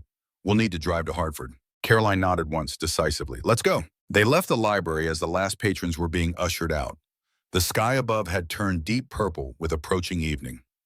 Mason's truck waited in the parking lot, its utilitarian profile a stark contrast to the luxury vehicles Caroline typically occupied. As they pulled onto the main road, Mason noticed a black SUV ease into traffic behind them. Coincidence, perhaps? Or perhaps not.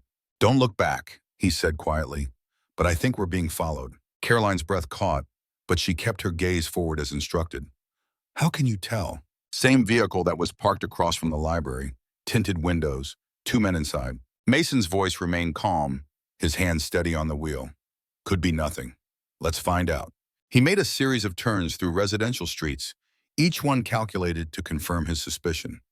The SUV maintained its distance but matched every turn. Definitely following, Mason concluded. Question is, how did they find us? Caroline's mind raced through possibilities. My phone could be tracked. Turn it off. Remove the battery if you can. She complied immediately, her fingers working with unexpected dexterity for someone accustomed to having technical tasks done for her. What's the plan? She asked, voice steady despite the circumstances. Mason checked his mirrors again. The SUV had closed the distance slightly. We need to lose them before we head to Frank's. Can't lead them to our evidence. His mind worked through options with tactical precision. There's a shopping center coming up. Multiple exits, heavy foot traffic this time of day. Caroline understood immediately. We abandoned the truck. Mason nodded. Temporarily, we'll circle back for it later. The aging pickup accelerated, pushing its limits as they approached the shopping center. Mason's hands were steady on the wheel, his breathing controlled. This wasn't his first evasion. Military training had prepared him for moments like this, when threat assessment and rapid decision-making meant the difference between safety and danger. They pulled into the crowded parking lot, weaving between rows of vehicles. The SUV followed, more conspicuous now as it navigated the tight spaces. "When I stop, we move quickly," Mason instructed. "Head straight for the main entrance. Don't run, that attracts attention. Just walk purposefully." Caroline slipped off her heels, tucking them into her purse. Practicality overriding fashion. "Ready." Mason parked between two larger vehicles, creating visual cover. "Now." They exited the truck simultaneously, falling into step beside each other as they crossed the parking lot. Not touching, but moving in unconscious synchronization. A unit forged through shared danger. Behind them, the SUV had stopped, its occupants momentarily confused by the sudden parking. Precious seconds gained. Inside the shopping center, fluorescent lights and piped music created a bubble of ordinary life. Shoppers pushing carts, teenagers clustered around the food court, a security guard making board rounds. Mason guided them toward the center of the complex where multiple corridors intersected. "They'll have split up," he said quietly, one watching each exit. Caroline scanned the crowd with new awareness. "How do we get out?" Mason spotted a department store ahead. "Through there. Service exit." He glanced at her designer clothes, conspicuous in this everyday setting. "But first, we need to blend in better." Understanding immediately, Caroline followed him into the store. They moved efficiently through the racks, selecting items that would change their silhouettes without drawing attention. A baseball cap and windbreaker for Mason. A hooded sweatshirt and jeans for Caroline. In adjacent fitting rooms, they transformed themselves.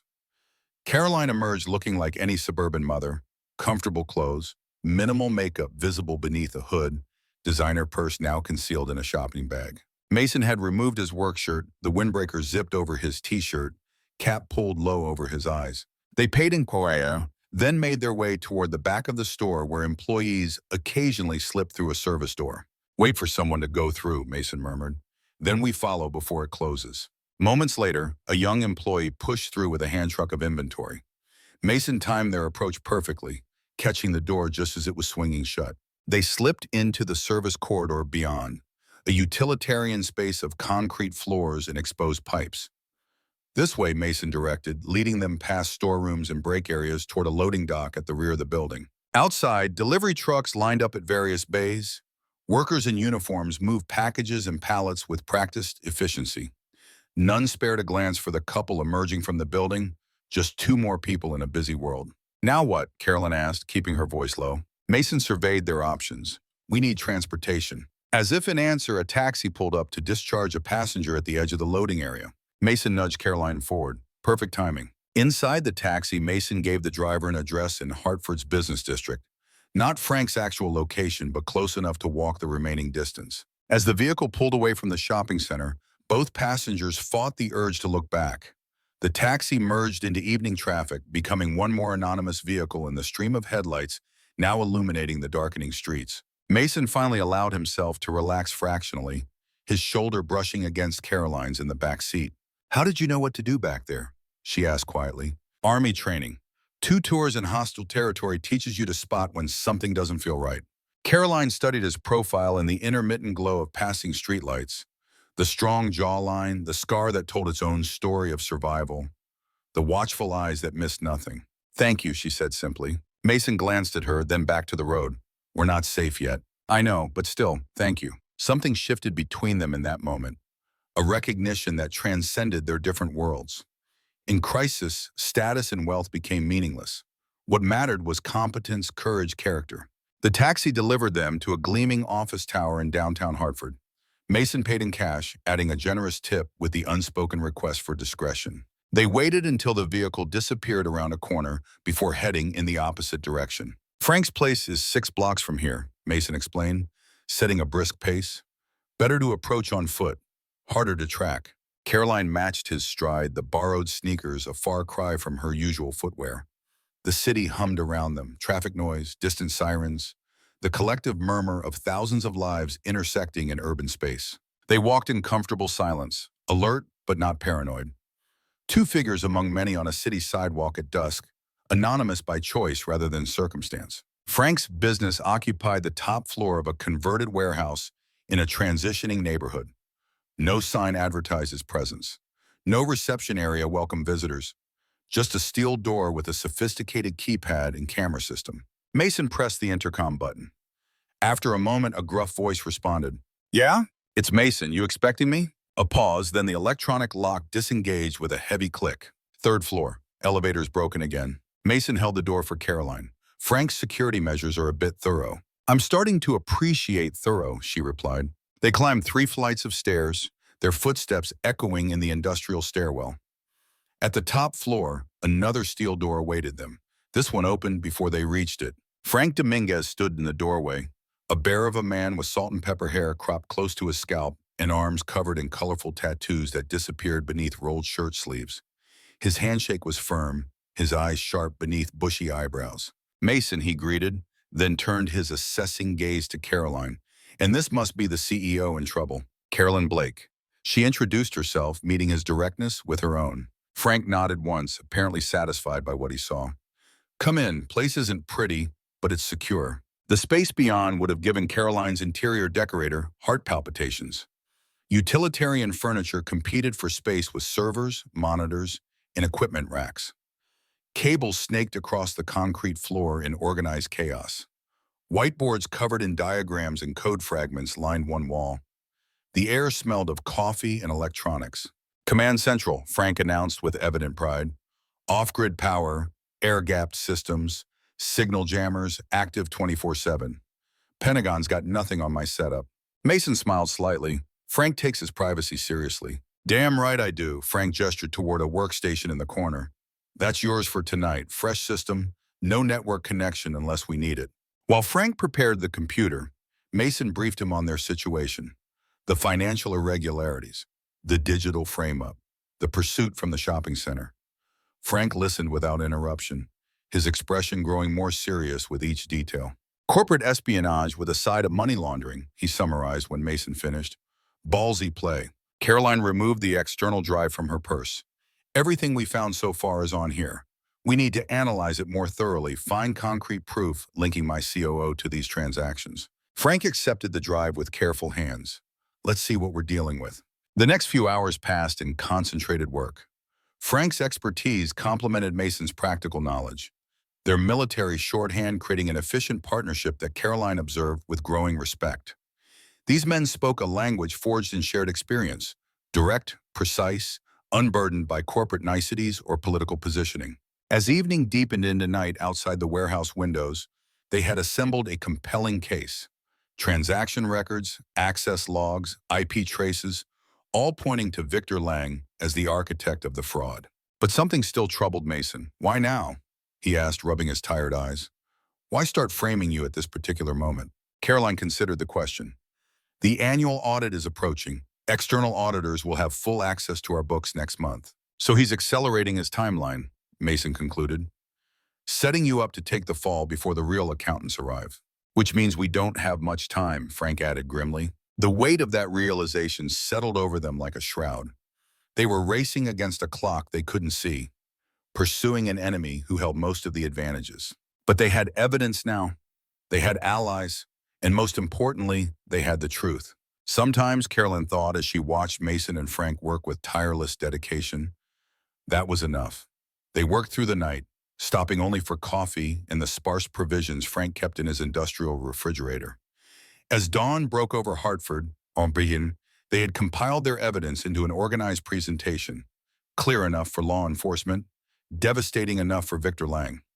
What now? Frank asked, saving their work to multiple secure drives.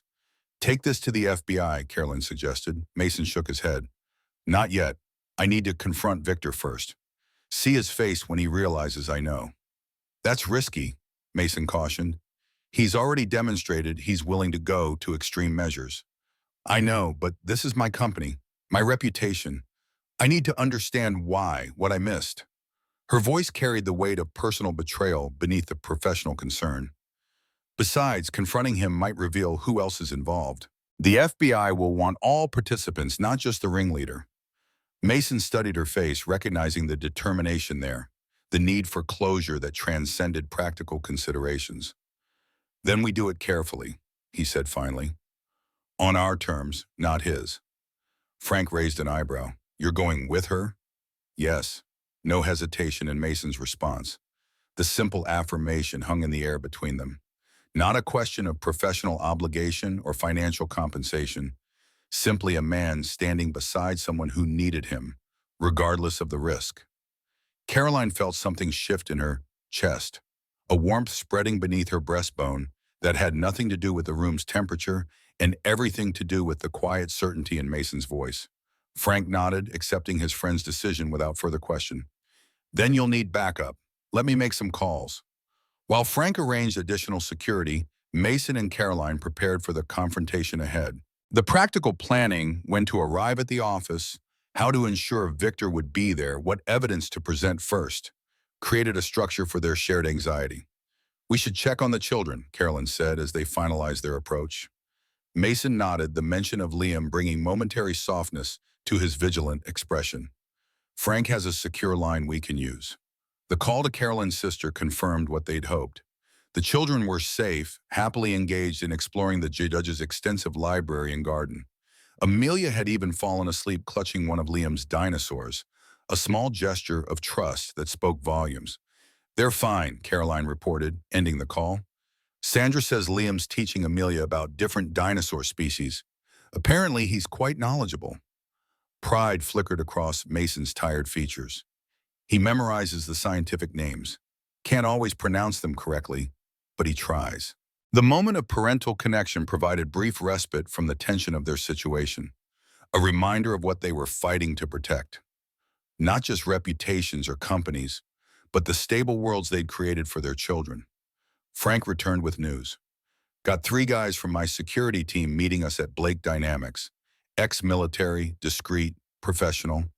They'll maintain perimeter surveillance while you're inside. Thank you, Caroline said, genuine gratitude in her voice. Frank waved away her thanks. Any friend of Mason's, he left the sentence unfinished, the conclusion obvious. As they prepared to leave, gathering equipment and reviewing their strategy one final time, Frank pulled Mason aside. You sure about this? He asked quietly. Corporate wars can get just as ugly as the real thing. Mason's gaze drifted to Caroline, who stood by the window watching the city awaken below. I'm sure. Frank studied his friend's face, reading between the lines of that simple answer. Be careful, brother. Not just with the bad guys. Mason understood the warning. Emotions complicated tactical situations, created vulnerabilities. But some risks were worth taking. Always am, he replied. They left Frank's fortress as the morning rush hour began. 3 secure drives containing identical copies of their evidence distributed between them, insurance against catastrophe.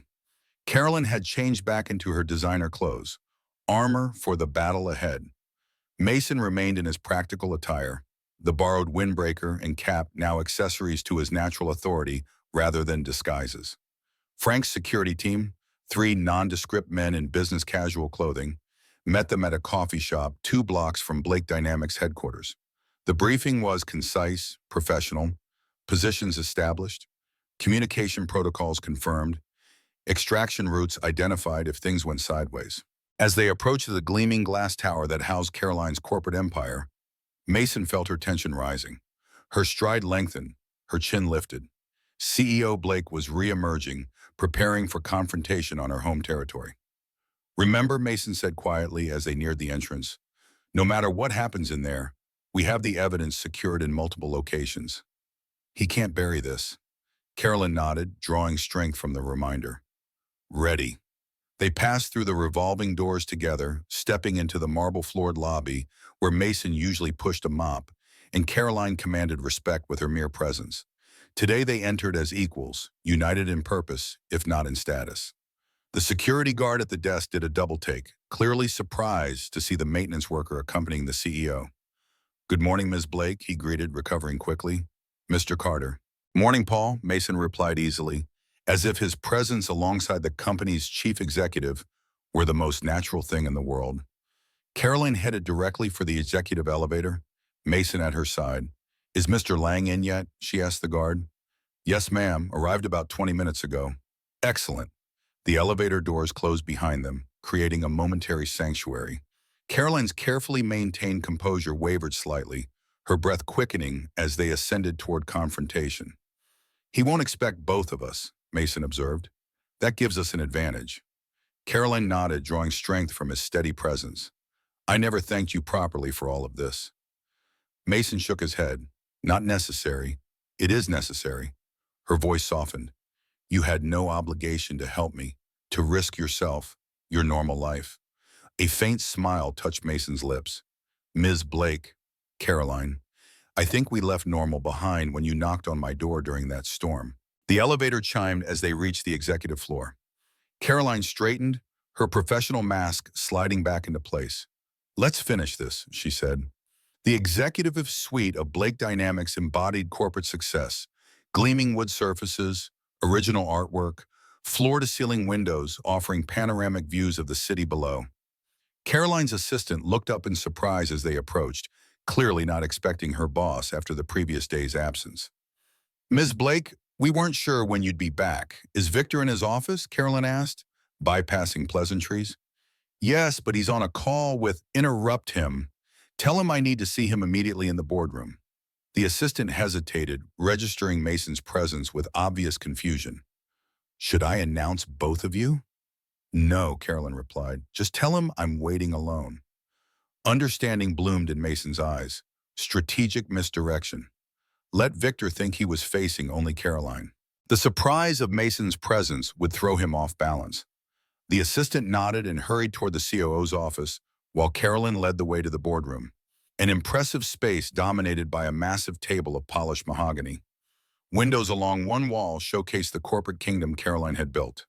The other walls displayed the company's achievements. Awards, press clippings, photographs of Caroline with various dignitaries. Where do you want me? Mason asked, scanning the room with tactical awareness. Caroline considered. By the door. I want to see his face when he realizes you're here. Mason nodded, positioning himself where he'd be initially hidden from anyone entering. Caroline took her customary seat at the head of the table, the external drive placed deliberately before her. Power positioning, home field advantage. Minutes later, the door opened. Victor Lang strode in, tall, impeccably dressed in a tailored suit that probably cost more than Mason's monthly salary. His confident smile faltered slightly when he saw Caroline's expression. Caroline, didn't expect you back so soon after your adventure. His voice carried practiced charm that had served him well in corporate politics. Heard about your car trouble. Terrible timing with that storm. Close the door, Victor, Caroline replied, her tone glacial. He complied, still unaware of Mason's presence behind him. Is everything all right? You seem tense. Sit down. Victor's eyebrows rose at her tone, but he moved toward his usual chair. That's when he noticed Mason standing silently by the door. What's the janitor doing here? Confusion and the first flicker of alarm crossed his features. Caroline's smile was razor sharp. Mr. Carter isn't here as maintenance staff today. He's here as my security consultant. Victor froze halfway to his seat. Security consultant? I don't understand. Sit down. Each word precise, commanding. Victor lowered himself into the chair, his confident facade beginning to crack. Caroline, what's this about? In answer, she pushed the external drive toward the center of the table. 3 years of financial fraud, money laundering through our charitable foundation, and digital impersonation. That's what this is about. The color drained from Victor's face, but he recovered quickly. That's a serious accusation. Completely unfounded. Is it? Caroline leaned forward. We have transaction records, Victor. Access logs showing you used my credentials to approve fraudulent transfers. IP traces from the Cayman Islands. This very room where you conducted your business while I was in meetings you arranged. Victor's eyes darted to Mason, then back to Caroline. We? You and the maintenance man? This is absurd. He forced a laugh that didn't reach his eyes. If you had actual evidence, you'd have brought the authorities, not the janitor. Mason spoke for the first time, his voice steady. The authorities have copies of everything. So do several secure off-site locations. This meeting isn't about gathering evidence, Mr. Lang. It's about giving you a chance to explain yourself before your arrest. The calculated bluff hit its mark. Victor's confidence wavered visibly. You're making a mistake, he insisted, but his voice lacked conviction. Whatever you think you found has been misinterpreted. Caroline activated the conference room screen with a remote, displaying the first of many incriminating documents. These offshore accounts in the Cayman Islands, registered to shell companies that trace back to your brother-in-law's law firm. Coincidence? Victor's jaw tightened. Business relationships are complex. These access logs, Caroline continued, advancing to the next slide, showing my digital signature, approving transactions I never saw, all processed during your weekly strategy sessions. Another coincidence? Each piece of evidence landed like a physical blow. Victor's posture deteriorated from confident executive to cornered animal. His eyes darted around the room, calculating escape routes, possibilities for denial. Who else is involved, Victor? Carolyn pressed. Is it just you, or should I be looking at other members of my executive team? Victor's laugh was brittle. You think I'd tell you that? You think you can just walk in here with your pet janitor and I'll confess everything? Actually, Mason interjected calmly, that's exactly what's happening. Victor turned his glare toward Mason. You have no idea who you're dealing with. Do you know who I am? What I'm capable of? A thief in an expensive suit? Mason replied evenly. And yes, we have a pretty good idea what you're capable of, including sending men to follow us yesterday. Surprise flickered across Victor's face, confirmation they hadn't expected. He hadn't known about the tale. Caroline caught the reaction immediately. You didn't send those men. Victor's expression closed off. I don't know what you're talking about. Who else is involved, Victor? Caroline demanded, new urgency in her voice. Who would have the resources to track us, to know we were investigating? Victor stood abruptly, straightening his suit jacket with a return of his corporate composure. This conversation is over. You have nothing concrete, just speculation and coincidences. I suggest you reconsider these wild accusations before I'm forced to take legal action for defamation. As he turned toward the door, Mason shifted slightly, not blocking the exit, but making his presence unavoidable. Running won't help, Mr. Lang. This evidence isn't going away. Victor paused, then turned back to Caroline. For a moment, his mask dropped completely, revealing the cold calculation beneath. You have no idea what you've stumbled into, Caroline. This is bigger than me, bigger than Blake Dynamics. His voice lowered. Walk away. Take a vacation. Forget what you think you found. Is that a threat? Caroline's voice remained steady, but Mason noticed her hands tighten on the arms of her chair. Victor smiled thinly. Consider it friendly advice from someone who knows the players involved, players who won't appreciate your interference. Before Caroline could respond, the boardroom door burst open. Two men in dark suits entered, not security guards, but something more dangerous. Their stance, their watchful eyes, their hands positioned for quick access to concealed weapons, all screamed professional enforcers. Victor's surprise seemed genuine. What are you doing here? This wasn't the plan. Change of plans, the taller man interrupted, his gaze fixed on Caroline. Ms. Blake, you need to come with us. Mason moved instantly, positioning himself between Caroline and the newcomers. That's not happening. The second man reached inside his jacket, but Mason was faster. In one fluid motion, he grabbed the heavy crystal award from the credenza behind him and hurled it with precision. It struck the man's arm with enough force to disrupt his draw. Chaos erupted. Victor lunged for the evidence drive on the table. Carolyn snatched it away, backing toward the windows. The first enforcer advanced on Mason, who met him with the calm efficiency of combat training. No wasted movement, no hesitation. A precisely placed strike to the solar plexus, followed by a sweep of the legs, sent the larger man crashing into the conference table. Get to the door, Mason called out, already engaging the second man who had recovered from the initial surprise. She understood immediately, darting for the exit while the men were occupied with Mason. Victor moved to intercept her, but years of corporate ruthlessness were no match for a mother's determination to protect her child and her future. Caroline's elbow connected with Victor's ribs with surprising force, driving the air from his lungs. The security alarm began blaring. Frank's team outside, monitoring through the glass, had triggered the system. Reinforcements would be coming. They just needed to hold out. Mason grappled with the second enforcer, their struggle sending chairs crashing across the polished floor. The man was trained, professional, but Mason fought with the focused intensity of someone protecting not just himself but others. each movement deliberate, each counter precise. A blow caught Mason across the cheek, splitting skin. Blood trickled down his face, but he barely registered the pain. Adrenaline narrowed his world to immediate threats and necessary responses. The first enforcer had regained his feet, now moving to cut off Caroline's escape. Mason saw the danger, but couldn't break free from his current opponent. "Caroline, behind you!" She turned just as the man reached for her, the external drive clutched protectively against her chest. With nowhere to retreat, Caroline did the unexpected. She attacked. Her designer heel drove down onto the man's instep with targeted precision, followed by a knee strike that suggested self-defense training at some point in her corporate ascent. The momentary advantage gave Mason the opening he needed. Breaking free from his opponent with a practiced twist, he crossed the room in 3 strides and delivered a devastating right hook to the first enforcer's jaw. The man crumpled, unconscious before he hit the ground. "Go," Mason urged, already turning to face the remaining threat. "Get to Frank's team outside." Caroline hesitated, unwilling to leave him. "Go," he repeated. "The evidence is what matters." Understanding the strategic necessity, she ran for the door. Victor, recovered from her earlier blow, moved to intercept once more.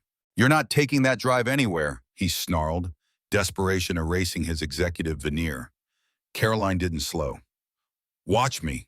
Their collision sent both stumbling, but Caroline maintained her grip on the precious drive. As Victor reached for her again, the boardroom door burst open for the second time.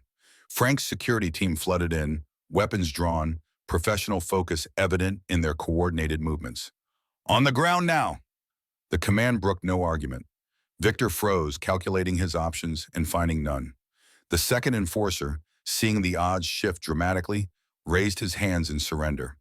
Mason straightened, breathing heavily, blood dripping from his split cheek. His eyes sought Caroline's across the chaos of the overturned boardroom. Their gazes locked, a moment of connection amid destruction. "You okay?" he asked simply. She nodded, clutching the evidence drive like a lifeline. "Thanks to you." Building security arrived moments later, followed by local police responding to the alarm. The controlled corporate environment had descended into crime scene chaos. Statements taken, evidence secured, suspects detained. Victor and his accomplices were led away in handcuffs, the COO's tailored suit incongruous with his new status as criminal suspect. As he passed Mason, Victor paused momentarily. "You have no idea what you've done," he murmured. "This goes beyond corporate fraud. There are people who won't let this stand."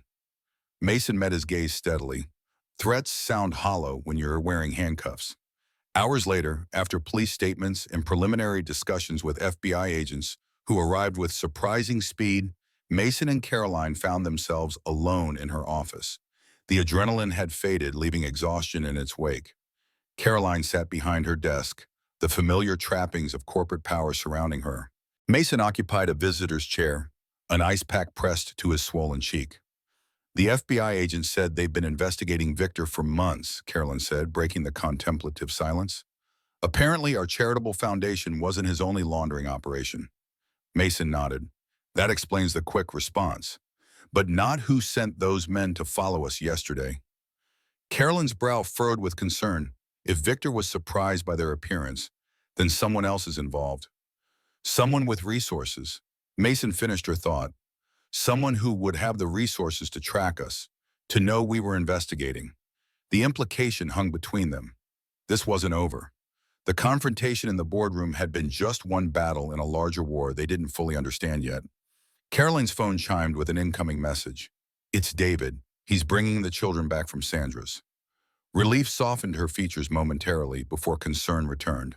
"But if we're still being watched, we'll protect them," Mason assured her, his voice carrying absolute conviction. "Both of them." The simple promise, "we, not I," spoke volumes about how their relationship had evolved in the space of 48 hours. From strangers divided by social hierarchy to allies united by shared purpose. Caroline studied him across the expanse of her desk. This maintenance man with his split cheek and unwavering resolve. In her world of corporate alliances and strategic partnerships, trust was a commodity rarely exchanged without careful calculation. Yet here she sat, trusting this man with not just her company's future, but her daughter's safety. "What happens now?" she asked quietly. Mason set aside the ice pack, wincing slightly as he straightened. "We keep digging. Find out who Victor was working with, who sent those men yesterday. We protect the children." He paused, meeting her gaze directly.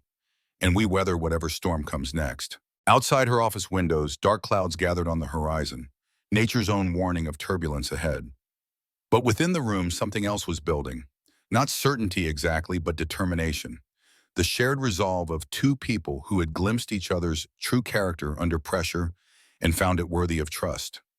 The storm that had brought them together had passed, but larger tempests loomed. Yet Caroline Blake found herself oddly unafraid. For the first time in years, she wasn't facing the weather alone. As if summoned by her thoughts, Caroline's assistant appeared in the doorway. "Ms. Blake, there's a call for you. Says it's urgent regarding Mr. Lang." Caroline exchanged a look with Mason. "Who is it?" The caller identified himself as Agent Morrison, FBI Financial Crimes Division. "He said to tell you that Victor Lang has agreed to cooperate fully in exchange for a plea agreement." Mason raised an eyebrow. "Fast work." Caroline reached for the phone. "Agent Morrison, this is Caroline Blake." The conversation was brief but illuminating. Victor, faced with overwhelming evidence and the prospect of decades in federal prison, had decided to save himself. He was providing names, locations, financial records, everything the FBI needed to dismantle what appeared to be a much larger conspiracy. "Thank you, Agent Morrison. We'll be available if you need any additional information." She hung up and turned to Mason, Victor singing like a canary. Apparently, he was just middle management in something much bigger. Mason nodded grimly, "Which means we were right to be paranoid.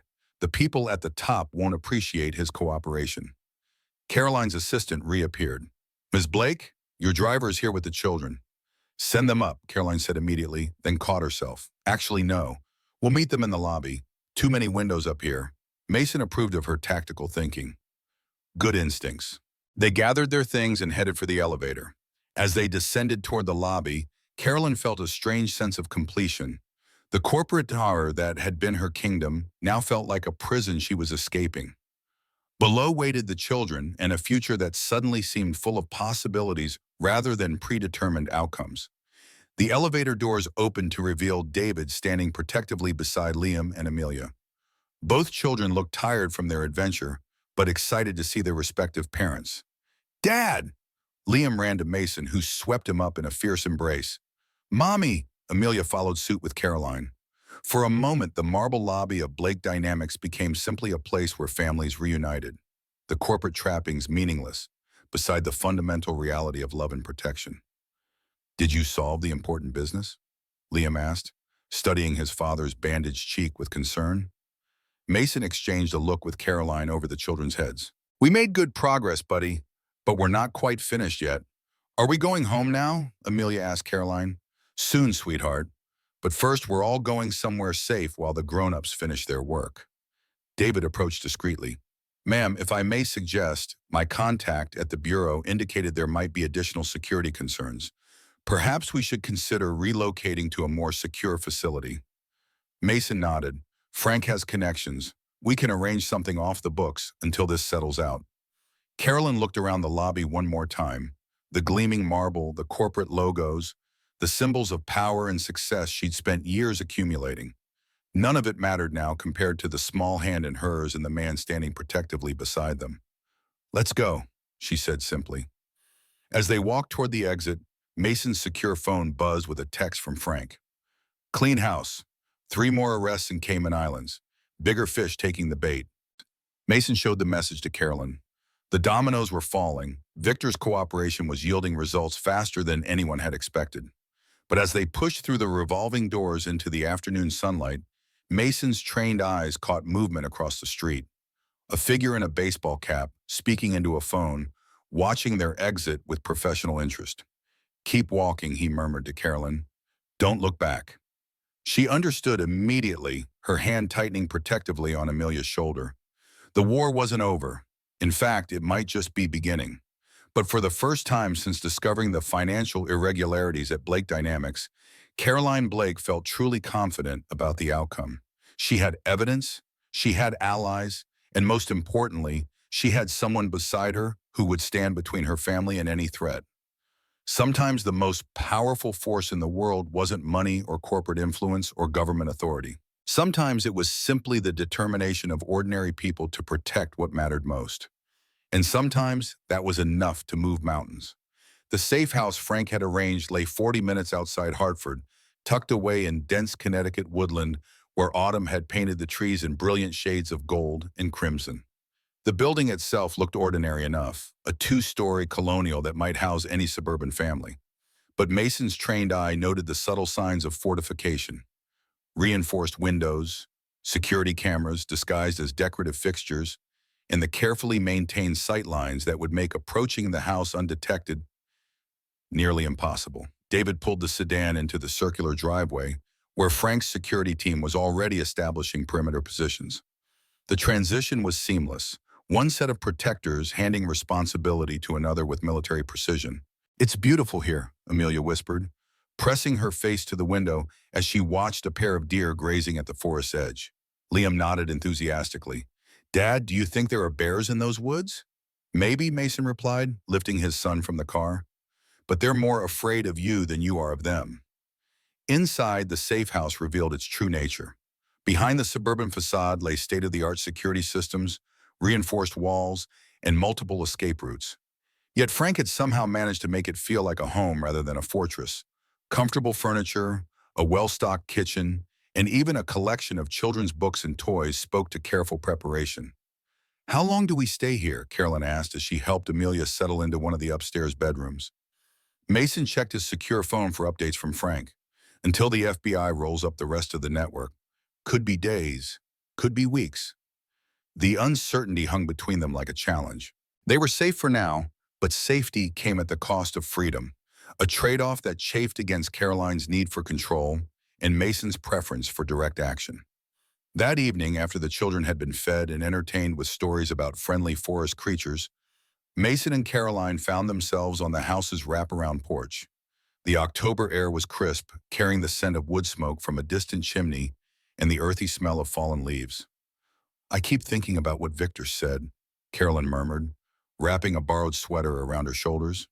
"About this being bigger than Blake Dynamics." Mason nodded, his eyes scanning the tree line with automatic vigilance. The financial fraud was sophisticated enough to suggest serious organization. Professional surveillance, armed enforcement, international money laundering.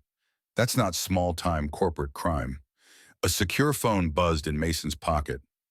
Frank's name appeared on the display. "Talk to me," Mason answered. "Good news and bad news," Frank's voice came through clearly. "Good news is the FBI arrested 4 more people today, including someone they're calling a major player in the organization. Bad news is they think there's still at least one significant figure unaccounted for." Mason put the call on speaker so Caroline could hear. "Any idea who?" "Someone with enough juice to have people inside law enforcement. The surveillance you spotted yesterday? They knew about the FBI operation before it happened. Only missed you because you changed locations at the last minute." Carolyn's face paled in the porch light. "There's a mole in the bureau?" "Looks that way." Frank's tone was grim. "Which means your safe house location is compartmentalized. Only 3 people know where you are, and I trust all of them with my life." Mason absorbed this information with tactical calculation. How long before they clean house completely? Could be another week, maybe 2. This thing has tentacles reaching into corporate boards, offshore banks, and apparently federal law enforcement. They're being extra careful not to spook anyone else into running. After Frank ended the call, Mason and Caroline sat in contemplative silence. The weight of their situation was becoming clear.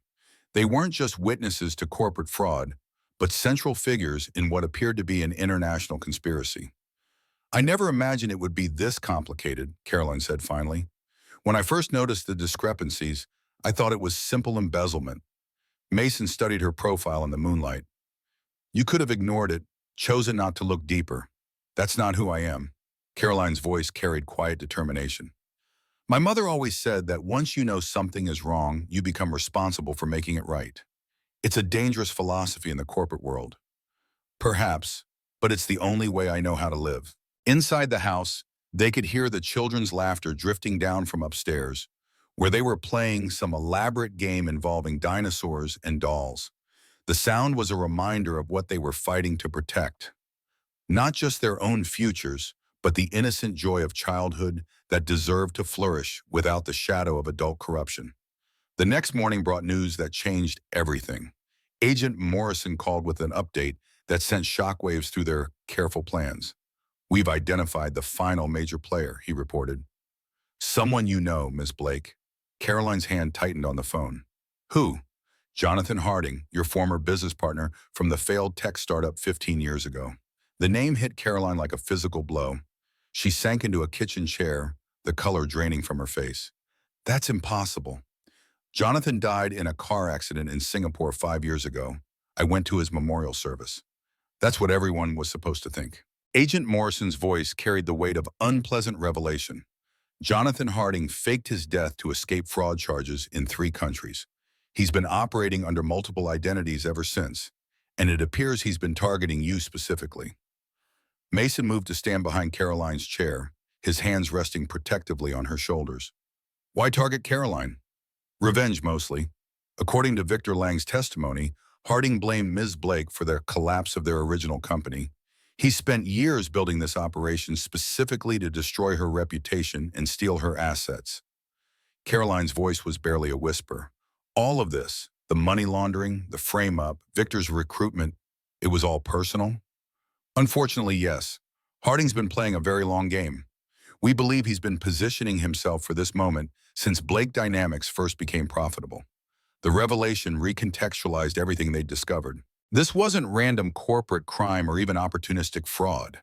This was a carefully orchestrated campaign of vengeance, years in the making. "Where is he now?" Mason asked. "Unknown. He's had 5 years to build new identities and establish safe havens. But we're closing in. Victor provided us with communication protocols and meeting locations. It's only a matter of time." After the call ended, Carolyn sat in stunned silence. The magnitude of Jonathan's betrayal, not just the financial crimes, but the deliberate deception about his death, the years of planning, the personal nature of his vendetta, overwhelmed her usual corporate composure. "I trusted him," she said finally. "When we started the company together, I believed in his vision. Even when things went wrong, I never imagined he could be capable of something like this." Mason knelt beside her chair, taking her hands in his.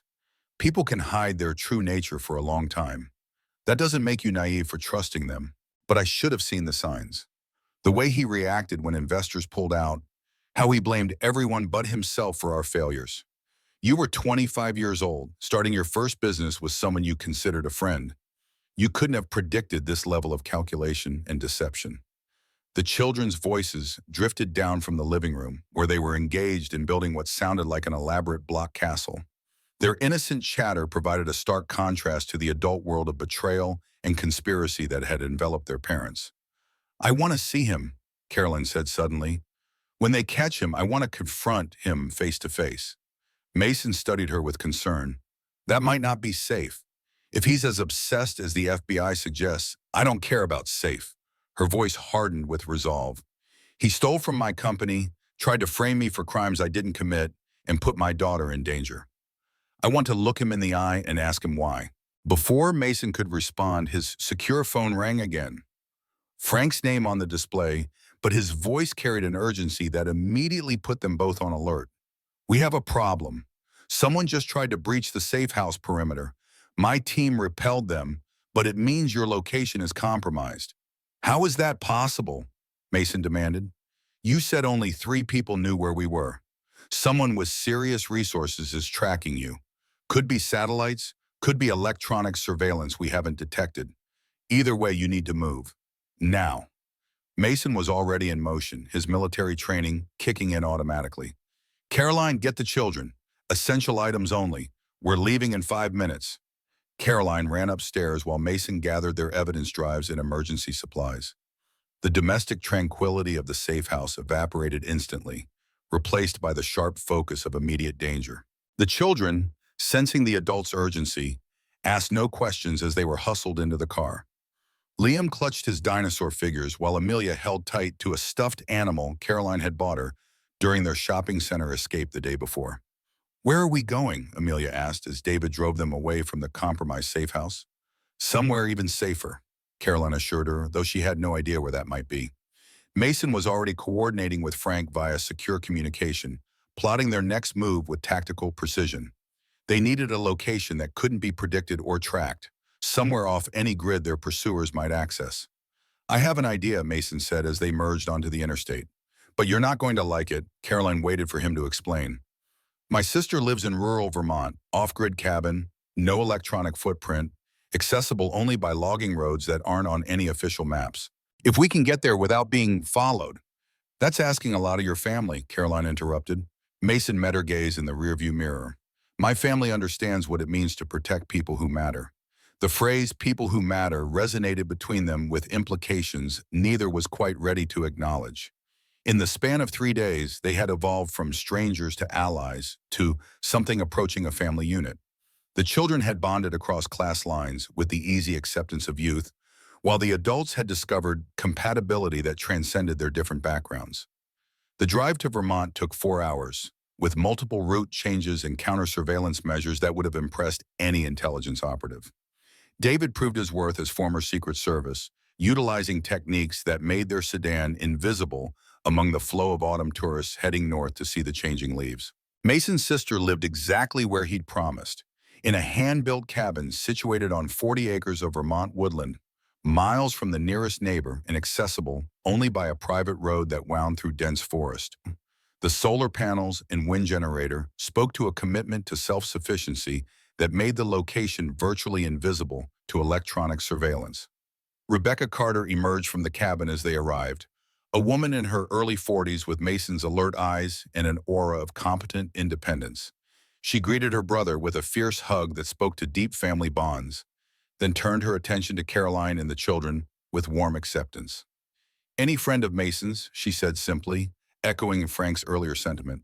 "You're welcome here as long as you need." The cabin's interior reflected its owner's practical philosophy: comfortable furniture built for use rather than display, a wood-burning stove that provided both heat and cooking capability, and shelves lined with books that suggested a well-educated mind choosing simple living over urban complexity. That evening, after the children had been settled in the cabin's small loft bedroom and David had established a security perimeter, the adults gathered around Rebecca's kitchen table to plan their next moves. "The FBI needs time to finish their operation," Mason explained to his sister. "These people have been tracking us somehow, and we need to stay invisible until the threat is neutralized." Rebecca nodded with the calm acceptance of someone who had seen her brother face danger before. "How long are we talking about?" "Could be days, could be weeks. We'll know more when Frank reports in tomorrow." Caroline watched the exchange with interest. The easy communication between siblings, the unquestioned offer of sanctuary, the assumption that family meant protection without negotiation. It was foreign to her experience, but deeply appealing. "I should contribute to expenses," Carolyn said. "Food, utilities, the inconvenience." Rebecca smiled. "Money won't spend up here anyway. Nearest store is 40 miles down a mountain road, and they don't take credit cards. But you can help with chores if it makes you feel better." The next few days fell into a rhythm that surprised Carolyn with its appeal. Without the constant pressure of corporate responsibility, she found herself rediscovering simple pleasures she'd forgotten in her climb towards success. Helping Rebecca prepare meals from the cabin's extensive pantry, teaching Amelia to identify different types of trees, watching Mason show Liam how to safely use basic tools, activities that would have seemed impossibly mundane from her corporate perspective, now felt like the most important work in the world. The children thrived in the mountain environment. Liam's fascination with dinosaurs expanded to include the geology that created fossils, while Amelia discovered a love of drawing the forest creatures they spotted during daily walks. The city-bred little girl who had arrived shy and somewhat withdrawn was blossoming into a confident child who asked endless questions about everything from why leaves changed color to how solar panels generated electricity. On their fourth day at the cabin, Frank's call brought mixed news. "Good progress on the legal front," he reported. "The FBI has arrested 12 people so far, including 2 inside the Bureau who were feeding information to Harding's organization. But the man himself is still in the wind." "Any leads on his location?" Mason asked. They traced him to a private airfield in Connecticut yesterday, but he was gone by the time they got there. Flight plan filed for the Bahamas, but that could be misdirection. Carolyn felt a mixture of frustration and relief. Part of her wanted Jonathan captured and brought to justice. Another part appreciated the continued safety that his absence provided. "How much longer before we can surface?" she asked. Agent Morrison thinks another week, maybe 10 days. They want to be absolutely certain they've rolled up the entire network before they let you testify publicly. The prospect of returning to normal life felt increasingly surreal. Caroline's corner office, her corporate responsibilities, the world of board meetings and quarterly projections, all of it seemed to belong to someone else, someone she might have been in a different lifetime. That afternoon, while the children napped and Rebecca worked in her garden, Caroline and Mason found themselves alone on the cabin's front porch. The October sun filtered through maple leaves in shades of gold and scarlet, creating a natural cathedral of overwhelming beauty. "I've been thinking about what happens next," Caroline said quietly, "when this is all over and we can go back to our regular lives." Mason waited for her to continue, sensing the weight behind her words. "I'm not sure I want to go back. Not completely." She gestured toward the peaceful forest around them. "There's something here, simplicity, authenticity, time for what actually matters, that I've been missing without even realizing it." "Your company needs you," Mason pointed out. "Blake Dynamics represents everything you've worked to build." "Does it, though? Or does it represent everything I thought I was supposed to want?" Caroline turned to face him directly. "These past few days, watching our children play together, sharing meals with your sister, living without the constant pressure to achieve and accumulate, I feel more like myself than I have in years." Mason studied her face, seeing not the polished CEO, but the woman he'd first met during the storm. Vulnerable, real, searching for something beyond material success. "What are you saying?" "I'm saying that maybe the storm that brought us together wasn't just about the weather. Maybe it was about stripping away all the artificial barriers and showing us what really matters." Before Mason could respond, the sound of approaching vehicles interrupted their conversation. David's voice crackled through the radio, tense with professional alertness. "Multiple vehicles approaching. Unknown intentions. Recommend immediate defensive positions." Mason was on his feet instantly, his protective instincts overriding everything else. "Get the children. Back exit to the root cellar. Now." Carolyn ran inside while Mason coordinated with David and Rebecca, who proved surprisingly competent in crisis management. The easy domesticity of the past few days evaporated, replaced by the sharp focus of people whose survival might depend on the next few minutes. As Caroline shepherded Liam and Amelia toward the cabin's back door, she caught a glimpse through the front window of 3 black SUVs moving up the access road with purposeful intent. Not local law enforcement, not FBI backup, something else entirely. The children, sensing danger but trusting the adults to protect them, followed instructions without question.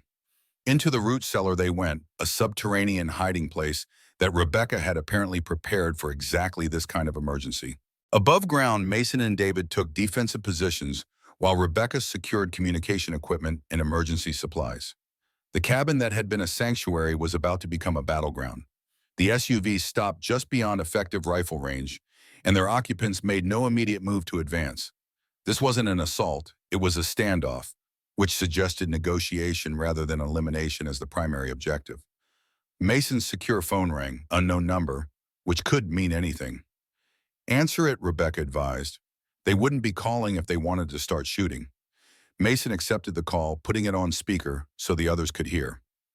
"Mr. Carter," a cultured voice said through the device, "I believe you have something that belongs to me." The voice carried the unmistakable cadence of educated privilege, but beneath the polish lay something cold and calculating. Mason recognized the tone immediately, the entitled certainty of someone accustomed to getting what they wanted through any means necessary.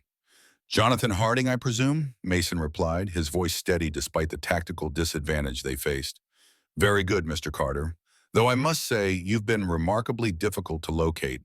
My compliments on your evasion skills." Carolyn moved closer to the phone, her face pale but determined. "Hello, Jonathan. I thought you were dead." A soft chuckle came through the speaker. "Death is often the most effective form of disappearance, Carolyn. Though I must admit, watching your shock at my memorial service was one of my more satisfying moments. The casual cruelty in his words hit Caroline's like a physical blow. 5 years of grief for a friendship she'd thought genuine. Sympathy for a man she'd believed had died tragically young. All of it revealed as elaborate theater designed to hurt her. "What do you want?" she asked, her voice tight with controlled anger. "What I've always wanted. Justice for what you did to our company, to my future, to everything I'd worked to build. You destroyed my life, Caroline. Turnabout seems fair play." Mason stepped closer to the phone. "You've got 30 seconds to state your terms before this conversation ends." "Always the soldier," Jonathan mused. "Very well. The terms are simple. Ms. Blake walks out that front door in the next 5 minutes, hands visible, carrying the evidence drives you have so carefully collected. In exchange, everyone else lives to see tomorrow." "That's not happening," Mason replied immediately. "Then you've condemned those children to witness something quite unpleasant." Jonathan's tone remained conversational, as if discussing the weather. "My associates are very good at what they do, Mr. Carter. Military backgrounds, like yourself. They understand the value of thoroughness." Caroline felt something snap inside her. Not fear, but a cold fury that burned away uncertainty. This man had stolen from her company, tried to frame her for crimes, and now threatened the children she'd come to love as her own. The corporate executive who had always sought compromise and negotiation was gone, replaced by something more primal and infinitely more dangerous. "I'll come out," she said, ignoring Mason's sharp look of alarm. "But first I want to ask you something. By all means, was any of it real? Our partnership, our friendship, the dreams we shared about changing the world through technology? Or was it all just preparation for this moment?" Silence stretched across the phone connection before Jonathan answered. "You want honesty, Carolyn? Very well. In the beginning, yes, it was real. I genuinely believed we could build something extraordinary together. But when the investors pulled out, when our patents were challenged, when everything we'd worked for collapsed, you moved on. You took the failure as a learning experience and built something bigger and better, while I lost everything." His voice hardened with old resentment. "You had family money to fall back on, connections to help you start over. I had nothing but the wreckage of my reputation and the certainty that you'd somehow orchestrated my downfall. I never betrayed you, Jonathan." Carolyn's voice carried absolute conviction. "The investors pulled out because of market conditions, not anything I did. The patent challenges came from competitors who would have targeted us regardless. I tried to save the company, not destroy it. Perhaps. But perception becomes reality, doesn't it? And my perception was that Caroline Blake always landed on her feet while everyone around her fell." Rebecca touched Mason's arm, pointing toward the secure radio equipment she'd quietly activated. Help was coming. Frank's backup team had been monitoring their communications and was en route. But would they arrive in time? "Time's up, Caroline," Jonathan announced. "Out the front door, hands visible, or my people start making noise." Caroline moved toward the door, but Mason caught her arm. "We can hold them off until backup arrives.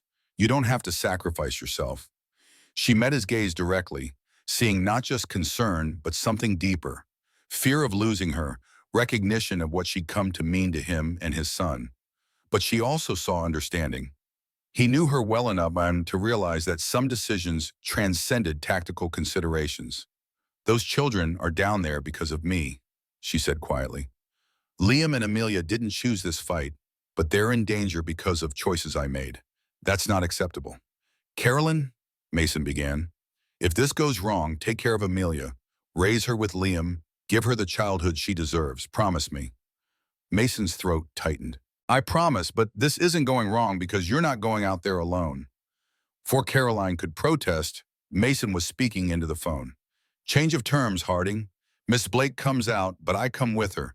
Insurance against any unfortunate misunderstandings." "That's not necessary, Mr. Carter. My quarrel is with Caroline, not you." "Nevertheless, those are my terms." Jonathan's laugh held genuine amusement. "How romantic."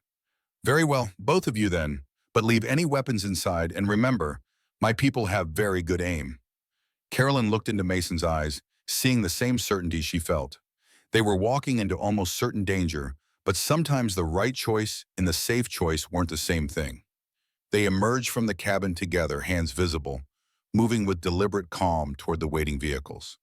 The autumn afternoon felt surreal, golden sunlight filtering through crimson leaves while armed men prepared for violence among the peaceful Vermont woods. The lead SUV's rear door opened and Jonathan Harding stepped out. He looked older than Caroline remembered, his dark hair now touched with gray, but his bearing remained that of a man accustomed to control. Expensive clothes, confident posture, and cold eyes that assessed them with calculating precision. "Carolyn," he said with mock warmth, "you look well. Success suits you." She studied the face of someone she'd once considered a close friend, searching for any trace of the idealistic young entrepreneur she'd known 15 years ago. But that person, if he'd ever truly existed, was gone. "You've caused quite a stir," Jonathan continued. "FBI raids, international arrests, my carefully constructed network in ruins.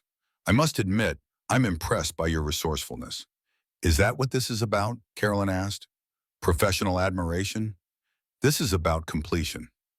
Jonathan's facade of pleasantry dropped a bomb, revealing the obsession beneath. 15 years of planning, building, positioning myself for this moment. You've cost me everything I built, Carolyn, again. So now we finish what began when our first company failed. Mason stepped slightly forward, positioning himself between Caroline and the armed men who had emerged from the other vehicles. Your fight is with her, not the children hiding in that cellar. Children? Jonathan's eyebrows rose with genuine surprise.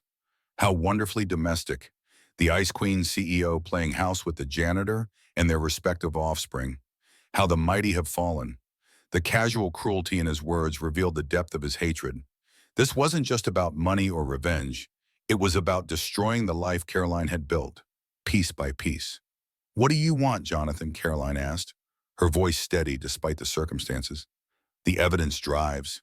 My testimony, my public humiliation. I want you to understand what it feels like to lose everything you care about. He gestured toward the cabin. Your new family, your carefully constructed sense of security, your belief that hard work and good intentions are enough to protect you from the world's cruelties. A sound in the distance caught Mason's attention. Helicopters, still far off but approaching. Frank's backup team, arriving as promised. But would they be in time to prevent whatever Jonathan had planned? You have the drives? Jonathan asked. Carolyn nodded, reaching into her jacket pocket to produce the external drive that contained all their evidence. Jonathan's eyes fixed on the device with hungry intensity. Throw it here. Carolyn complied, tossing the drive to land at Jonathan's feet. He picked it up with satisfaction, examining it like a trophy. Of course, you understand this is only one copy, he said conversationally. Frank Dominguez has others, as does the FBI. But destroying this one sends a message about consequences. He dropped the drive and crushed it under his heel with theatrical satisfaction.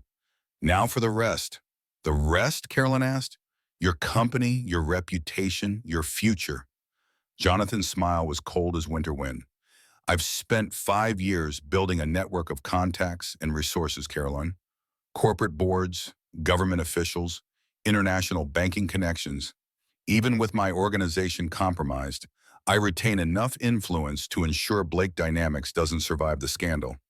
You're talking about destroying thousands of TRIM, Carolyn protested. People who've done nothing wrong. Acceptable collateral damage. Just as I was collateral damage from your rise to success. The helicopter sounds were closer now, but Jonathan seemed unconcerned. His men maintained their positions with professional discipline, weapons ready but not yet raised to firing positions. You know what the beautiful irony is, Jonathan continued? I could have killed you at any point during these past few years. Car accident, home invasion, corporate espionage gone wrong, any number of possibilities. But that would have been too quick, too clean. I wanted you to experience the slow destruction of everything you'd built, just as I did. Mason's tactical assessment of the situation was growing more dire by the minute. They were outnumbered and outgunned, with civilians to protect and limited options for escape or resistance. But the approaching helicopters represented hope, if they could delay long enough for backup to arrive. You made one mistake, though, Mason said, drawing Jonathan's attention. Oh? And what was that? You assumed Caroline would face this alone. But she's not the same person she was 15 years ago. She's learned that some things matter more than corporate success. Jonathan's expression flickered with something that might have been doubt. Such as? Family, community, the knowledge that protecting others is worth risking everything you've built for yourself.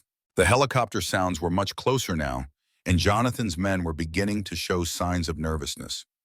Professional or not, the prospect of engaging federal law enforcement in a running gunfight was not appealing. Time to go, Jonathan announced, his casual demeanor giving way to urgent calculation. But not before we finish this properly. He raised his hand in a signal to his men, who immediately brought their weapons to ready positions. The peaceful Vermont afternoon exploded into chaos as the first shots rang out, not aimed at Mason and Caroline, but at the cabin itself. Rebecca's voice crackled through Mason's radio. Root cellar secure, children safe, but we're taking fire. Mason grabbed Caroline and pulled her toward the nearest cover, a large maple tree that provided minimal protection but was better than standing exposed. Return fire erupted from the cabin as Rebecca and David engaged the attackers with tactical precision. The helicopters were overhead now, FBI agents fast roping down into the forest clearing with military efficiency. Jonathan's careful plan was disintegrating in the face of federal intervention, but he seemed determined to inflict as much damage as possible before retreat became necessary. Get to the cabin, Mason shouted to Caroline over the gunfire. Get the children and head for the extraction point. What about you, she called back. I'll cover your approach. Go. Caroline ran in a crouch toward the cabin, using trees and terrain for concealment, while Mason provided covering fire with the pistol he'd somehow acquired. The FBI agents were engaging Jonathan's men with professional efficiency, but the firefight was intense and chaotic. She reached the cabin to find Rebecca calmly directing David's defensive fire while monitoring multiple radio frequencies. The children were safe in the root cellar, but the building was taking damage from sustained automatic weapons fire. Time to go, Rebecca announced. Extraction point is 200 meters north through the trees. FBI will provide cover. They gathered the children and essential supplies, moving with urgent efficiency toward the designated evacuation route. Liam and Amelia, wide-eyed with fear, but trusting the adults to protect them, followed instructions without question. The forest that had been their sanctuary became a war zone as they moved through dense undergrowth towards safety. Behind them, the gunfire was intensifying as more FBI reinforcements arrived to contain Jonathan's remaining men. At the extraction point, a clearing where FBI helicopters waited, Caroline finally allowed herself to breathe. The children were safe, the evidence was secure in FBI hands, and Jonathan's network was being systematically dismantled by federal agents. But as they waited for Mason to join them, her relief turned to mounting concern. The gunfire from the cabin area was sporadic now, suggesting the firefight was winding down. But where was Mason? David's radio crackled with updates from the tactical team. 3 suspects in custody, 1 casualty requiring medical attention. Unknown status on remaining targets. Caroline's blood ran cold. Mason? Rebecca took the radio. Frank, this is Becca. What's Mason's status? A pause, then Frank's voice. He's alive, but he took a round in the shoulder pursuing the primary target. Medic is with him now. Relief flooded through Caroline so powerfully that her knees nearly buckled. Alive. Wounded, but alive. 20 minutes later, Mason emerged from the forest supported by 2 FBI agents, his left arm in a field dressing but his eyes alert and focused. He scanned the clearing until he found Caroline and the children, then allowed himself a small smile of relief. Dad! Liam ran to him, careful not to jar his injured shoulder. I'm okay, buddy. Just a scratch. Caroline approached more cautiously, her emotions a complex mixture of relief, gratitude, and something deeper that she wasn't quite ready to name. Jonathan, she asked? Escaped, Mason replied grimly. Had an exit route prepared through the forest. But his organization is finished, and he's now the most wanted man on 3 continents. Agent Morrison approached with updates on the operation's outcome. 11 arrests, including several high-level financial operatives. Mr. Harding's network is effectively dismantled, though the man himself remains at large. Carolyn nodded, accepting that some victories were incomplete. Jonathan was still free, still dangerous, but his ability to threaten her family or company was broken. 6 months later, spring had transformed the Vermont mountains into a canvas of green growth and blooming wildflowers. The cabin where they'd sheltered during the crisis had been rebuilt and expanded, becoming not just a retreat but a permanent home for an unconventional family. Carolyn stood on the enlarged front porch, watching Mason teach both children how to identify different types of birds by their songs. Blake dynamics still existed, but under new management, Carolyn had stepped back from day-to-day operations to focus on the company's charitable foundation, finding more satisfaction in directing resources toward meaningful causes than accumulating quarterly profits. The transition hadn't been without challenges. Corporate boards questioned her priorities. Financial analysts criticized her new focus on social impact over maximum returns. But Carolyn discovered that success, measured in human terms, felt more substantial than achievements counted in dollars. Liam and Amelia had adapted to their blended family situation with the remarkable resilience of children. They attended the local school, explored the mountains with boundless curiosity, and created elaborate fantasy worlds that spanned both dinosaur kingdoms and fairy tale castles. Mason had recovered fully from his shoulder wound and now served as both security consultant for Blake Dynamics and informal guardian of their mountain sanctuary. His technical skills proved valuable in legitimate applications, helping small businesses and nonprofit organizations protect themselves from the kind of sophisticated threats they'd faced. As for Jonathan Harding, he remained a shadow on the periphery of their lives. Interpol sightings in various international locations, but never captured, never quite forgotten. Carolyn had learned to live with the knowledge that some storms never fully passed, but could be weathered with the right preparation and the right people beside you. A car approached up the mountain road, and Carolyn recognized David's familiar driving style. He'd become more than just security, a trusted family friend who visited regularly and had even begun dating Rebecca, much to everyone's quiet satisfaction. He emerged from the vehicle carrying packages and mail, including what appeared to be official documents. "News from the outside world," he announced, handing Caroline a thick envelope bearing FBI letterhead. Inside, Agent Morrison's letter contained the notification she'd been expecting. Jonathan Harding had been spotted in South America, but authorities believed he was now focused on survival rather than revenge. The immediate threat to her family was considered minimal. She shared the news with Mason as they watched the children play in the garden Rebecca had expanded behind the cabin. "It's really over," Caroline said quietly. "This part is," Mason agreed, "but I suspect our story is just beginning." He was right, of course. What had started as a chance encounter during a storm had evolved into something none of them could have predicted. Not just romance between adults or friendship between children, but the creation of something new. A family built not on blood or legal documents, but on shared values, mutual protection, and the recognition that love came in many forms. That evening, as they gathered around the dinner table in their mountain home, Carolyn reflected on the journey that had brought them together. The corporate towers and boardrooms that had once defined her seemed like artifacts from someone else's life. Here, surrounded by the people who mattered most, she'd found a different kind of success. Liam was explaining to Amelia the difference between sedimentary and igneous rocks, using dinner rolls as visual aids. Amelia, in turn, was teaching him the proper way to set a formal table, complete with multiple forks and precise napkin placement. Rebecca and David discussed plans for expanding the cabin's solar array, while Mason reviewed security updates on his laptop with the casual efficiency of someone for whom vigilance had become second nature. It was, Carolyn realized, exactly the kind of life she'd never known she wanted. Complicated, unconventional, built from crisis and held together by choice rather than obligation. Not the fairy tale ending she might have imagined, but something better, real, earned, and infinitely precious. Outside, the mountain evenings settled around their home with peaceful quiet. No storms threatened, no corporate crises demanded immediate attention. No armed men lurked in the forest. Just a family sharing dinner, making plans, and building a future one day at a time.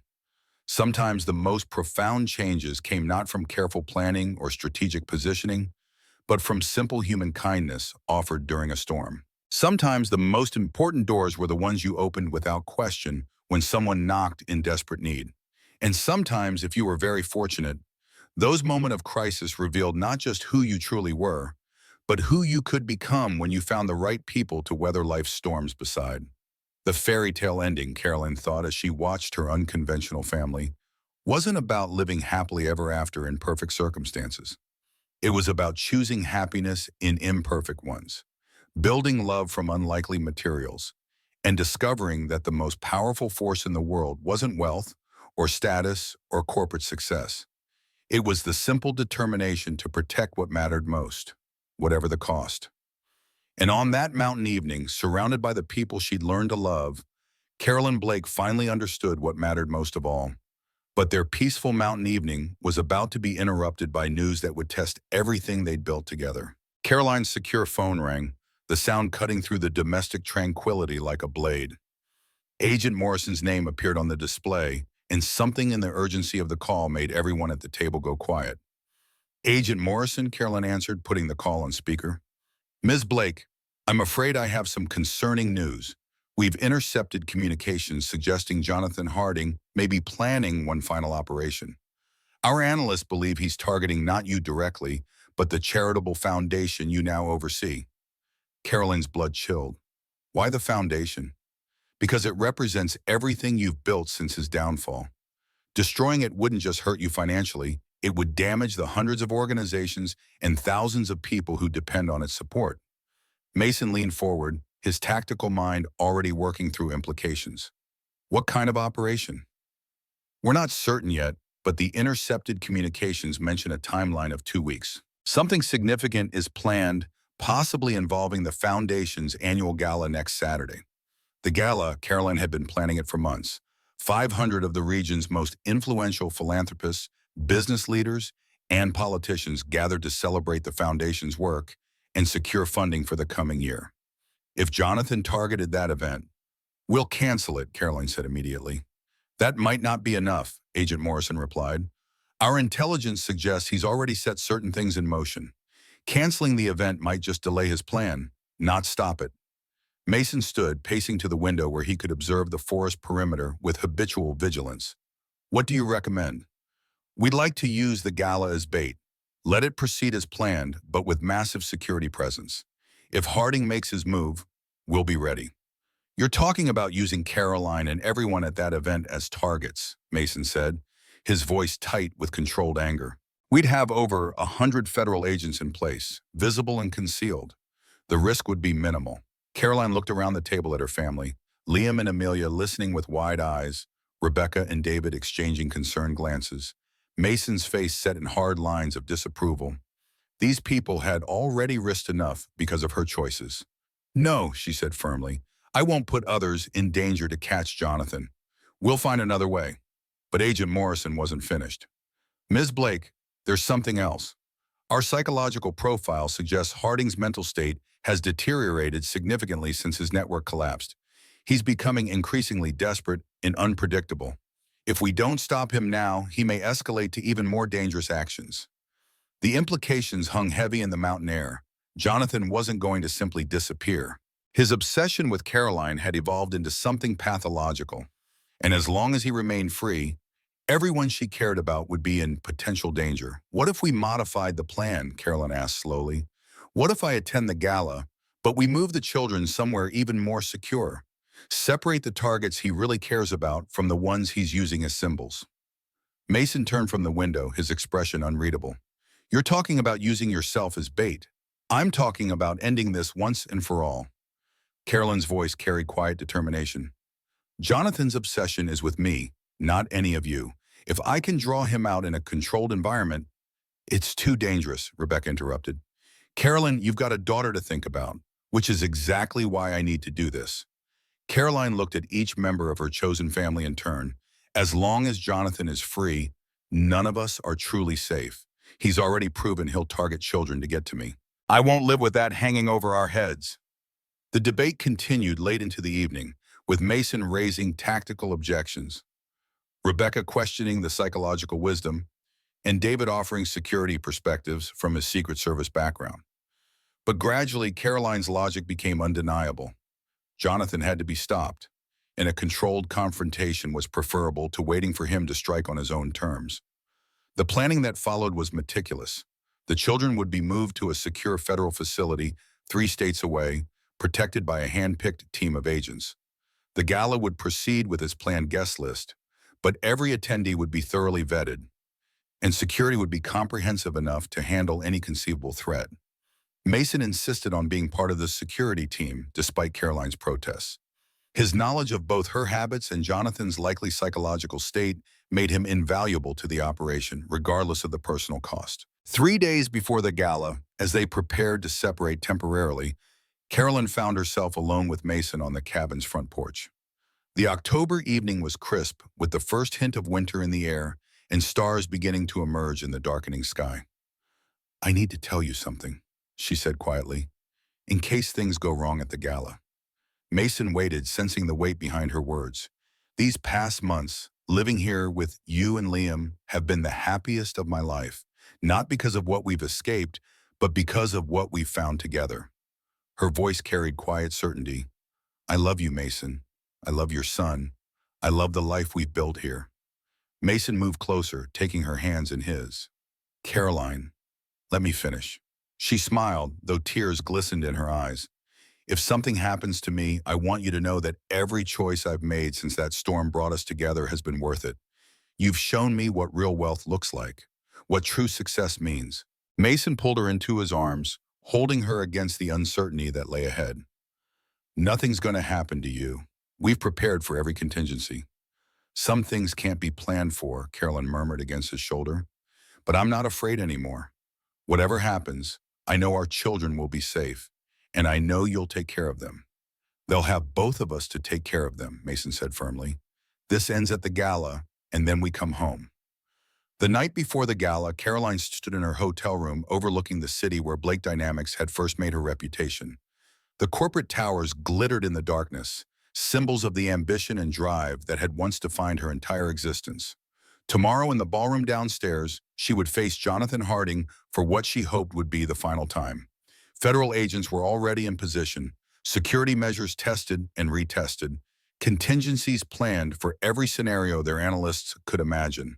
But as Caroline prepared for what might be the most dangerous night of her life, she found herself thinking not about corporate strategies or tactical considerations, but about the simple pleasures she'd discovered in Vermont. Mason teaching the children to fish in the mountain stream, family dinners around Rebecca's kitchen table, the sound of Liam and Amelia's laughter echoing through the forest. Those memories, she realized, were worth fighting for, worth risking everything to preserve. The gala began exactly as planned, with 500 elegantly dressed guests gathering in the hotel's grand ballroom. Caroline moved through the crowd with practiced grace, accepting congratulations on the foundation's achievements while remaining alert for any sign of unusual activity. Agent Morrison, disguised as a waiter, provided regular updates through her concealed earpiece. All entry points secured, guest verification complete, no suspicious activity detected. But Carolyn's instincts, sharpened by months of danger, detected something the sophisticated security apparatus had missed. A subtle wrongness in the room's atmosphere, a tension that had nothing to do with the normal social dynamics of a high-end fundraising event. Mason, positioned near the main entrance in the role of additional security, caught her eye across the room. His slight nod indicated he felt it too, the sense that they were being watched, studied, prepared for something they couldn't yet identify. The feeling intensified as Caroline took the stage to deliver her keynote address. Looking out over the sea of faces, she searched for any sign of Jonathan's presence. But if he was there, he was hidden among the crowd with professional skill. "Ladies and gentlemen," she began, her voice carrying clearly through the ballroom's sound system, "tonight we celebrate not just the achievements of the past year, but our commitment to building a better future for all our communities." As she spoke about the foundation's work, scholarships for underprivileged students, support for small businesses in rural areas, disaster relief for communities devastated by natural calamities, Carolyn felt the weight of everything she was fighting to protect. This wasn't just about her personal battle with Jonathan anymore. It was about preserving something genuinely valuable in a world that often prioritized profit over people. The speech concluded to enthusiastic applause, and Carolyn stepped down from the stage feeling cautiously optimistic. Perhaps Jonathan had decided the risk was too great. Perhaps he'd moved on to easier targets. Perhaps. The lights went out. Emergency lighting activated immediately, bathing the ballroom in an eerie red glow. Agent Morrison's voice crackled through Caroline's earpiece. Power failure on multiple floors. Backup systems engaged. Maintain positions. But Caroline knew this wasn't a random equipment failure. This was Jonathan making his move. Security teams moved with professional efficiency, establishing perimeter control and beginning systematic evacuation procedures. But in the confusion of 500 guests suddenly plunged into semi-darkness, opportunities for mischief multiplied exponentially. Carolyn felt a hand on her arm and turned to find not an FBI agent or security guard, but a hotel staff member she didn't recognize. Ms. Blake, there's an urgent call for you. Private line in the manager's office. Every instinct screamed danger, but before Caroline could signal for help, she felt something hard pressed against her ribs beneath the man's jacket. Quietly, he murmured, just walk naturally toward the service exit. Carolyn complied, knowing that resistance in a crowded room full of innocent people could lead to catastrophe. As they moved through the emergency-lit chaos, she caught Mason's eye across the room. His expression changed instantly, from routine alertness to tactical alarm as he recognized what was happening. But before he could reach them, Caroline and her captor had disappeared through a service door into the hotel's back corridors. The service areas of the luxury hotel were a maze of narrow hallways, storage rooms, and mechanical spaces. Caroline's captor, definitely not hotel staff despite his convincing disguise, guided her through the labyrinth with the confidence of someone who had studied the building's layout extensively. Where are you taking me? Carolyn asked, testing his psychological state. Mr. Harding is waiting upstairs. Penthouse suite. He's very eager to continue your conversation from Vermont. They reached a service elevator, and Caroline's captor used a key card to access floors normally restricted to maintenance personnel. As they rose through the building, Caroline tried to assess her options. The man was armed and clearly trained, but he seemed nervous, hired muscle rather than a professional operative. When the elevator doors opened on the penthouse level, Carolyn found herself in a corridor she recognized from previous visits to the hotel's executive suites. But the familiar environment offered no comfort now. The penthouse door was already open, revealing a scene that looked like the setup for a dramatic confrontation. Floor-to-ceiling windows offered a panoramic view of the city lights. Expensive furniture had been rearranged to create a clear sight line between the entrance and a chair positioned near the windows, obviously intended for Caroline. And standing beside those windows, looking every inch the successful businessman, despite the circumstances, was Jonathan Harding. Caroline, he said with genuine warmth as she entered, I'm so glad you could join me. Please sit. We have so much to discuss. She remained standing. This ends tonight, Jonathan. One way or another, his smile was sad rather than menacing. Oh, my dear Caroline, you still don't understand, do you? This doesn't end until you've lost everything you care about. Just as I did. Below them, the gala continued in emergency-lit chaos. Carolyn could see federal agents coordinating search patterns through the hotel's parking areas, unaware that their target had ascended to the building's highest point. What do you want, Jonathan? She asked, buying time while assessing escape routes. I want you to watch, he replied, moving to a laptop computer set up on the room's dining table. I want you to see what happens when the things you've built are systematically destroyed. The laptop screen showed a series of financial accounts, all belonging to the charitable foundation Caroline now oversaw. As she watched in horror, the balances began dropping rapidly as electronic transfers moved millions of dollars to offshore accounts. You're stealing from charities, Carolyn said, her voice tight with controlled rage. From organizations that help children, support disaster victims, fund medical research. I'm redistributing resources, Jonathan corrected. These funds will find their way to causes I consider more deserving, such as my own rehabilitation and comfort. A man of my talents deserves better than exile and poverty. The casual selfishness of his statement revealed how completely his obsession had consumed any vestige of the idealistic young entrepreneur Carolyn had once known. This wasn't the man she'd trusted 15 years ago. That person, if he'd ever truly existed, was gone. Below in the ballroom, Caroline could see through the windows that security teams were beginning systematic floor-by-floor searches. It would take time to reach the penthouse, but help was coming. You can't escape this time, Jonathan, she said. Every exit is covered. Every financial transaction you're making is being monitored and traced. Escape? Jonathan's laugh was genuinely amused. Carolyn, you still think this is about escape.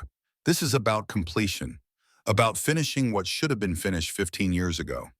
He moved to a briefcase beside the laptop and removed what looked like an electronic device with multiple switches and indicator lights.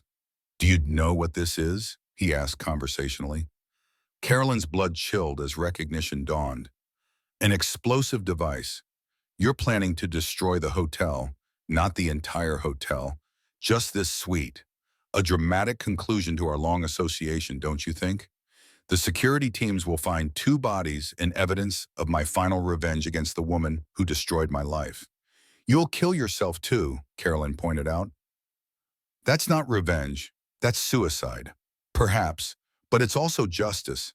And sometimes justice requires the ultimate sacrifice. The device in Jonathan's hands beeped softly, indicator lights shifting from red to amber. Some kind of timer had been activated. Carolyn realized that negotiation was futile. Jonathan had moved beyond rational calculation into the realm of dramatic gesture and ultimate vindication. He wasn't planning to survive this confrontation, which made him infinitely more dangerous than someone with an escape plan. But Caroline Blake hadn't survived corporate boardrooms, hostile takeovers, and armed conspiracies by accepting defeat. If this was going to be their final confrontation, she would make it count. You're right about one thing, Jonathan, she said, stepping closer despite the obvious danger. Our association does need to be finished, but not the way you're planning. Oh? And how would you finish it? With the truth. Carolyn's voice carried the authority that had once commanded boardrooms and now inspired charitable foundations. The truth about why our company failed, why your life fell apart, and why you've spent 15 years blaming everyone except the person actually responsible. Jonathan's finger hovered over what was obviously the device's activation switch. Careful, Caroline. You're in no position to lecture me about responsibility.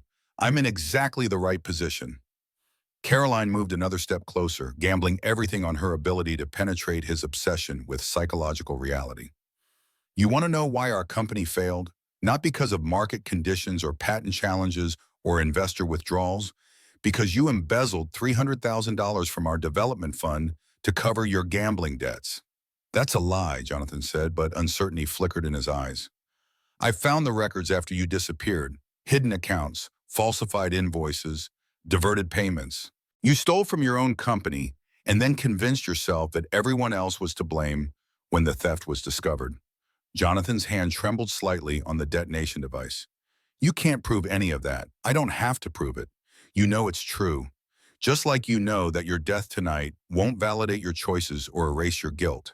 It will just be the final admission that you were never strong enough to face the consequences of your own actions. For a moment, the penthouse was silent, except for the distant sounds of the search operation below. Jonathan stared at Caroline with an expression caught between rage and something that might have been recognition. Then the moment shattered as the suite's door burst open and Mason appeared, followed by a team of federal agents in tactical gear. Federal agents! Drop the device! But Jonathan was beyond surrender now. With a final look at Caroline that mixed hatred and regret in equal measure, he depressed the activation switch. Nothing happened. Jonathan stabbed at the device repeatedly, his face contorting with frustrated rage as the expected explosion failed to materialize. Did you really think we wouldn't find your little surprise? Agent Morrison stepped into the room holding what looked like an electronic jamming device. Wireless detonators are vulnerable to signal interference, Mr. Harding. Basic counterterrorism procedure. Jonathan's carefully planned dramatic conclusion had dissolved into farce.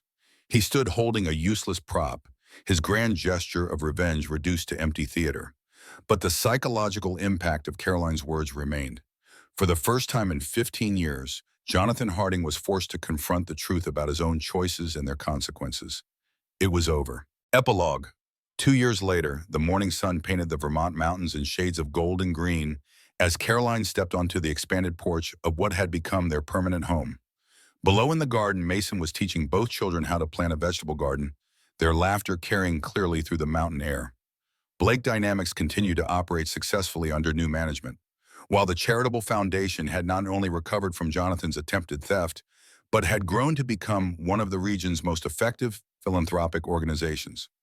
Carolyn now spent her time ensuring that resources reached the people and causes that needed them most, finding more satisfaction in that work than she'd ever experienced in corporate boardrooms. Jonathan Harding was serving a 30-year federal sentence for conspiracy, fraud, attempted murder, and domestic terrorism. The obsession that had consumed 15 years of his life had finally ended, not in dramatic vindication, but in the quiet justice of a courtroom and the recognition that some choices carried consequences that couldn't be escaped or transferred to others. The children, Caroline could think of them no other way now, had adapted to their blended family with the remarkable resilience of youth.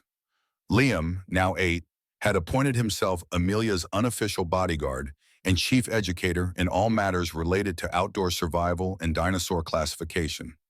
Amelia, approaching 7, had discovered a love of mathematics that complemented her artistic interests and already showed signs of the analytical mind that might serve her well in whatever field she eventually chose.